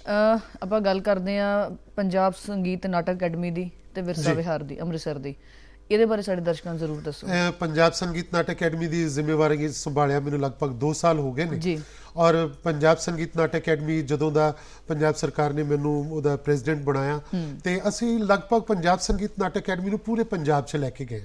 ਪੰਜਾਬ ਦੇ ਵੱਖ-ਵੱਖ ਸ਼ਹਿਰਾਂ ਦੇ ਵਿੱਚ ਅਸੀਂ ਬਹੁਤ ਵੱਡੇ ਫੈਸਟੀਵਲ ਕੀਤੇ ਆ। ਔਰ ਮੈਂ ਪੂਰਾ ਇਹ ਸਮਝਿਆ ਕਿ ਪੰਜਾਬ ਸੰਗੀਤ ਨਾਟਕ ਅਕੈਡਮੀ ਹੈ, ਇਸ ਲਈ ਇਹਦੇ ਉੱਤੇ ਹੱਕ ਬਣਦਾ ਪੰਜਾਬ ਦੇ ਲੋਕਾਂ ਦਾ। ਇਸ ਲਈ ਪੰਜਾਬ ਦੇ ਬਹੁਤ ਸ਼ਹਿਰਾਂ ਦੇ ਵਿੱਚ ਅਸੀਂ ਸੈਮੀਨਾਰ ਵੀ ਕੀਤੇ ਨੇ। ਅਸੀਂ ਜਿਹੜੇ ਕਿ ਸੰਗੀਤ, ਨ੍ਰਿਤ ਔਰ ਥੀਏਟਰ ਨਾਲ ਰਿਲੇਟਡ ਬਹੁਤ ਸਾਰੇ ਪ੍ਰੋਗਰਾਮ ਕੀਤੇ। ਇਸੇ ਤਰ੍ਹਾਂ ਵਿਰਸਾ ਵਿਹਾਰ ਅੰਮ੍ਰਿਤਸਰ ਸਾਡਾ ਜਿਹੜਾ ਕਿ ਪਿਛਲੇ 8 ਸਾਲ ਤੋਂ ਹੁਣ ਉਹ 9ਵੇਂ ਸਾਲ ਦੇ ਵਿੱਚ ਪ੍ਰਵੇਸ਼ ਕੀਤਾ ਹੈ। ਔਰ ਬਿਨਾਂ ਕਿਸੇ ਅਸੀਂ ਸਰਕਾਰੀ ਮਦਦ ਤੋਂ ਵਿਰਸਾ ਵਿਹਾਰ ਜਿਹੜਾ ਕਿ ਇੰਡੀਵਿਜੂਅਲ ਐਫਰਟਸ ਦੇ ਸਿਰ ਦੇ ਉੱਤੇ ਜਿਹੜਾ ਕਿ ਉਹ ਅਗਰ ਸਾਲ ਦੇ ਵਿੱਚ 365 ਦਿਨ ਹੈ ਤੇ ਉੱਥੇ ਸਾਡੇ ਕੋਲ ਲਗਭਗ 400 ਜਾਂ 500 ਪ੍ਰੋਗਰਾਮ ਉੱਥੇ ਅਸੀਂ ਕਰਦੇ ਹਾਂ। ਤੇ ਜੇ ਅੰਮ੍ਰਿਤਸਰ ਤੋਂ ਬਿਨਾਂ ਕੋਈ ਹੋਰ ਜਗ੍ਹਾ ਦਾ ਕੋਈ ਥੀਏਟਰ ਆਰਟਿਸਟ ਹੈਗਾ ਆ, ਉਹ ਤੁਹਾਡੇ ਕੋਲ ਟ੍ਰੇਨਿੰਗ ਲੈਣੀ ਚਾਹੁੰਦਾ ਆ, ਕਿ ਉਹਨਾਂ ਨੂੰ ਇਸ ਤਰ੍ਹਾਂ ਆਉਣ ਦੀ ਪਰਮਿਸ਼ਨ ਹੈ? ਬਿਲਕੁਲ ਮੋਸਟ ਵੈਲਕਮ ਜੀ। ਅਸੀਂ ਤਾਂ ਬਿਲਕੁਲ ਜਿਹੜੀ ਖਾਸ ਤੌਰ ਤੇ ਜੂਨ ਮਹੀਨੇ ਦੀ ਥੀਏਟਰ ਵਰਕਸ਼ਾਪ ਸਾਡੇ ਕੋਲ ਉਹ ਹੈ ਟ੍ਰੇਨਿੰਗ ਵਾਸਤੇ, ਔਰ ਉਹਦੇ ਵਿੱਚ ਕੋਈ ਫੀਸ ਨਹੀਂ ਹੈ ਕਿਸੇ ਤਰ੍ਹਾਂ ਦੀ। ਉਹਦੇ ਵਿੱਚ ਅਸੀਂ ਰਹਿਣ ਲਈ ਜਗ੍ਹਾ ਵੀ ਦਿੰਨੇ ਉਹਨਾਂ ਨੂੰ। ਔਰ ਲਗਭਗ ਪੰਜਾਬ ਦੇ ਹਰ ਥੀਏਟਰ ਗਰੁੱਪ ਚੋਂ ਹੁਣ ਤੱਕ ਪਿਛਲੇ 15-20 ਸਾਲਾਂ 'ਚ ਕੋਈ ਨਾ ਕੋਈ ਆਰਟਿਸਟ ਆ ਕੇ ਉਹਦੇ ਵਿੱਚ ਜ਼ਰੂਰ ਹਿੱਸਾ ਲੈ ਕੇ ਗਏ ਨੇ। ਪੰਜਾਬ ਤੋਂ ਥੋੜਾ ਜਿਹਾ ਹੁਣ ਕੇਵਲ ਜੀ ਤੁਹਾਨੂੰ ਬਾਹਰ ਲੈ ਕੇ ਚੱਲਦੇ ਆ। ਆਪਣੇ ਪੰਜਾਬ ਤੋਂ ਇਲਾਵਾ ਹੋਰ ਜਿਹੜੇ ਬਾਹਰਲੇ ਮੁਲਕ ਨੇ ਜਿਨ੍ਹਾਂ ਦੇ ਤੁਸੀਂ ਦੌਰੇ ਕੀਤੇ, ਘੁੰਮਣ ਫਿਰਨ ਗਏ, ਉਹਨਾਂ ਬਾਰੇ ਜ਼ਰੂਰ ਦੱਸੋ। ਮੈਂ ਲਗਭਗ 2-3 ਵਾਰ ਮੈਂ ਅਮਰੀਕਾ ਵੀ ਗਿਆ, ਕੈਨੇਡਾ ਵੀ ਗਿਆ ਵਾਂ, ਇੰਗਲੈਂਡ ਗਿਆ, ਜਰਮਨ ਗਿਆ ਵਾਂ, ਔਰ ਮੈਂ ਨਾਰਵੇ ਗਿਆ ਵਾਂ। ਲਾਗੇ ਦੇ ਜਿਹੜੇ ਸਾਡੇ ਬੰਗਲਾਦੇਸ਼ ਪਾਕਿਸਤਾਨ ਦੇ ਵਿੱਚ ਮੈਂ ਬਹੁਤ ਵਾਰੀ ਕੋਈ 15-20 ਵਾਰ ਪਰਫਾਰਮੈਂਸ ਕਰਕੇ ਆਇਆ। ਤੇ ਜੇ ਤੁਸੀਂ ਇਹਨਾਂ ਦੇਸ਼ਾਂ 'ਚ ਘੁੰਮੇ ਹੋਵੋਗੇ ਤੇ ਜੋ ਜਿੰਨਾ ਕਿ ਸ਼ਾਇਦ ਹੁਣ ਇਹਨਾਂ ਗੱਲਾਂ 'ਚ ਮੈਂ ਤੁਹਾਨੂੰ ਸਮਝਿਆ ਉਹੀ ਹੈ ਕਿ ਤੁਸੀਂ ਰੰਗਮੰਚ ਤੋਂ ਬਿਨਾਂ ਤੁਹਾਡਾ ਸ਼ਾਇਦ ਕੋਈ ਦੂਜਾ ਮੋਟਿਵ ਨਹੀਂ ਹੋਏਗਾ ਉੱਥੇ ਜਾਣ ਦਾ। ਮੈਂ ਰੰਗਮੰਚ ਤੋਂ ਬਗੈਰ ਤੇ ਮੈਂ ਆਪਣੇ ਘਰ ਵੀ ਨਹੀਂ ਜਾਂਦਾ। ਤੇ ਕਿੰਨਾ ਇੱਕ ਵੱਡਾ ਫਰਕ ਦੇਖਦੇ ਹੋ ਬਾਹਰ ਦੇ ਰੰਗਮੰਚ ਦੇ ਵਿੱਚ ਤੇ ਸਾਡੇ ਇੱਥੋਂ ਦੇ ਰੰਗਮੰਚ ਦੇ ਵਿੱਚ? ਮੈਂ ਸਮਝਦਾ ਸਾਡਾ ਰੰਗਮੰਚ ਕਿਸੇ ਗੱਲੋਂ ਵੀ ਵੈਸੇ ਪਿੱਛੇ ਨਹੀਂ ਹੈ ਔਰ ਨੋ ਡਾਊਟ ਕਿ ਜਿਹੜੇ ਬਾਹਰਲੇ ਮੁਲਕਾਂ ਦੇ ਵਿੱਚ ਜਿਹੜੇ ਕਿ ਬਹੁਤ ਹਾਈਲੀ ਪ੍ਰੋਫੈਸ਼ਨਲ ਜਿਹੜਾ ਕਿ ਥੀਏਟਰ ਹੁੰਦਾ ਵਾ ਔਰ ਜਿਹੜਾ ਕਿ ਅਮਰੀਕਾ ਦੇ ਵਿੱਚ ਕੈਨੇਡਾ ਵਿੱਚ ਵੀ ਮੈਂ ਉੱਥੇ ਬੜੇ ਅਲੱਗ-ਅਲੱਗ ਸਟਾਈਲ ਦੇ ਉੱਥੇ ਵੀ ਥੀਏਟਰ ਨੇ। ਸਾਡੇ ਕੋਲ ਆਪਣੇ ਹਿੰਦੁਸਤਾਨੀ ਥੀਏਟਰ ਦੇ ਵਿੱਚ ਵੀ ਬੜੇ ਰੰਗ ਨੇ, ਬਹੁਤ ਰੰਗ ਨੇ ਸਾਡੇ ਕੋਲ, ਕਿਉਂਕਿ ਸਾਡੀਆਂ ਵੈਸੇ ਵੀ ਹਰ ਸਟੇਟ ਦਾ ਆਪਣਾ ਇੱਕ ਵੱਖਰਾ ਰੰਗ ਹੈ ਔਰ ਹਰ ਤਰ੍ਹਾਂ ਦਾ ਇੱਕ ਫੋਕ ਦਾ ਵੱਖਰਾ ਮੁਹਾਵਰਾ ਹੈ। ਸੋ ਉਸ ਰੂਪ ਦੇ ਵਿੱਚ ਸਾਡੇ ਇੱਥੇ ਸਾਡੇ ਬਹੁਤ ਬਿਹਤਰੀਨ ਕੋਈ ਚਾਹੇ ਮਨੀਪੁਰ ਦੇ ਵਿੱਚ ਸਾਡੇ ਰਤਨ ਥਿਆਮ ਜੀ ਨਾਟਕ ਕਰ ਰਹੇ ਨੇ ਜਾਂ ਬੰਗਾਲ ਦੇ ਵਿੱਚ ਕੋਈ ਨਾਟਕ ਹੋ ਰਿਹਾ ਵਾ, ਗੁਜਰਾਤ ਵਿੱਚ ਹੋ ਰਿਹਾ ਜਾਂ ਦਿੱਲੀ ਵਿੱਚ ਹੋ ਰਿਹਾ, ਸਾਡੇ ਆਪਣੇ ਪੰਜਾਬ ਦਾ ਚਾਹੇ ਨੀਲਮ ਮਾਨ ਸਿੰਘ ਹੋਰੀ ਕੰਮ ਕਰਦੇ ਪਏ ਨੇ। ਸੋ ਮੈਂ ਸਮਝਦਾ ਕਿ ਸਾਡਾ ਵੀ ਥੀਏਟਰ ਜਿਹੜਾ ਹੁਣ ਇਸ ਵੇਲੇ ਜਿਹੜੀ ਇੰਟਰਨੈਸ਼ਨਲ ਥੀਏਟਰ ਫੈਸਟੀਵਲ ਹੈ ਉਹਨਾਂ ਦਾ ਹਿੱਸਾ ਬਣਦਾ ਪਿਆ ਵਾ ਔਰ ਇਹ ਸਾਨੂੰ ਇੱਕ ਮਾਣ ਕਰਨਾ ਚਾਹੀਦਾ ਇਸ ਗੱਲ। ਜੀ ਜੀ ਜੀ। ਔਰ ਜਦੋਂ ਅਸੀਂ ਗੱਲ ਕਰੀਏ ਕਿ ਤੁਸੀਂ ਅੱਜ ਦੀ ਪੀੜ੍ਹੀ ਦੇ ਨਾਟਕਕਾਰ ਹੋ, ਭਾਈ ਮੰਨਾ ਸਿੰਘ ਹੋਰਾਂ ਨਾਲ ਤੁਸੀਂ ਬਹੁਤ ਲੰਮਾ ਸਮਾਂ ਕੰਮ ਕੀਤਾ, ਬਹੁਤ ਪੁਰਾਣੇ ਹੋਰ ਨਾਟਕਕਾਰਾਂ ਦੀ ਆਪਾਂ ਗੱਲ ਕਰੀਏ ਬਲਵੰਤ ਗਾਰਗੀ ਜੀ, ਕਿੰਨਾ ਉਹਨਾਂ ਨੂੰ ਯਾਦ ਕਰਦੇ? ਤੁਹਾਨੂੰ ਲੱਗਦਾ ਕਿ ਉਹਨਾਂ ਦੇ ਥੀਏਟਰ ਦੇ ਸਮੇਂ ਤੁਸੀਂ ਉਹਨਾਂ ਨਾਲ ਕੰਮ ਕੀਤਾ, ਹੁਣ ਖੁਦ ਤੁਸੀਂ ਇਸ ਲਾਈਨ ਦੇ ਵਿੱਚ ਅੱਗੇ ਜਾ ਰਹੇ ਹੋ, ਜਦੋਂ ਉਹਨਾਂ ਨੂੰ ਅਸੀਂ ਯਾਦ ਕਰਨਾ ਹੁੰਦਾ ਕਿਸ ਤਰ੍ਹਾਂ ਉਹਨੂੰ ਯਾਦ ਕਰਦੇ ਹੋ? ਜਿਵੇਂ ਅਸੀਂ ਹੁਣ ਆਹ ਸਾਲ ਜਿਹੜਾ ਮੈਂ ਦਰਸ਼ਕਾਂ ਨਾਲ ਵੀ ਸਾਂਝਾ ਕਰ ਰਿਹਾ ਕਿ ਇਹ ਸਾਲ ਸਾਡਾ ਜਿਹੜਾ ਬਲਵੰਤ ਗਾਰਗੀ ਹੋਰਾਂ ਦਾ 100 ਸਾਲਾ ਉਹਨਾਂ ਦਾ ਸਾਲ ਹੈ। ਅੱਛਾ। ਇਹ 100 ਵਰੇ ਹੋ ਗਏ ਉਹਨਾਂ ਦੇ ਬਲਵੰਤ ਗਾਰਗੀ ਹੋਰਾਂ ਦੇ ਔਰ ਇਸ ਸਾਲ ਦੇ ਵਿੱਚ ਅਸੀਂ ਪੰਜਾਬ ਸੰਗੀਤ ਨਾਟਕ ਅਕੈਡਮੀ ਵੱਲੋਂ, ਆਪਣੇ ਵਿਰਸਾ ਵਿਹਾਰ ਅੰਮ੍ਰਿਤਸਰ ਵੱਲੋਂ ਤੇ ਮੇਰੇ ਆਪਣੇ ਥੀਏਟਰ ਗਰੁੱਪ ਵੱਲੋਂ ਮੰਚ ਰੰਗ ਮੰਚ ਵੱਲੋਂ ਅਸੀਂ ਬਹੁਤ ਸਾਰੇ ਫੈਸਟੀਵਲ ਜਿਹੜੇ ਆ ਬਲਵੰਤ ਗਾਰਗੀ ਦੇ ਨਾਟਕਾਂ ਦੇ ਅਸੀਂ ਕਰਦੇ ਪਏ ਔਰ ਅਜੇ ਅਸੀਂ 2 ਦਿਨ ਪਹਿਲਾਂ ਹੀ ਅਸੀਂ ਭਾਜੀ ਗੁਰਸ਼ਰਨ ਸਿੰਘ, ਭਾਈ ਮੰਨਾ ਸਿੰਘ ਹੋਰਾਂ ਦੀ ਉਹਨਾਂ ਦੇ ਤੁਰ ਜਾਣ ਵਾਲਾ ਦਿਨ 27 ਸਤੰਬਰ ਹੁੰਦਾ ਹੈ ਜਿਹੜਾ ਕਿ ਅਸੀਂ ਇਨਕਲਾਬੀ ਰੰਗਮੰਚ ਦਿਵਸ ਵਜੋਂ ਮਨਾਉਂਦੇ ਹਾਂ। ਬਰਨਾਲੇ ਵਿੱਚ ਬਹੁਤ ਵੱਡਾ ਫੈਸਟੀਵਲ ਕਰਕੇ ਹਟੇ ਹਾਂ। ਉਹਨਾਂ ਦੇ ਜਨਮ ਦਿਹਾੜੇ ਤੇ 16 ਸਤੰਬਰ ਨੂੰ ਅਸੀਂ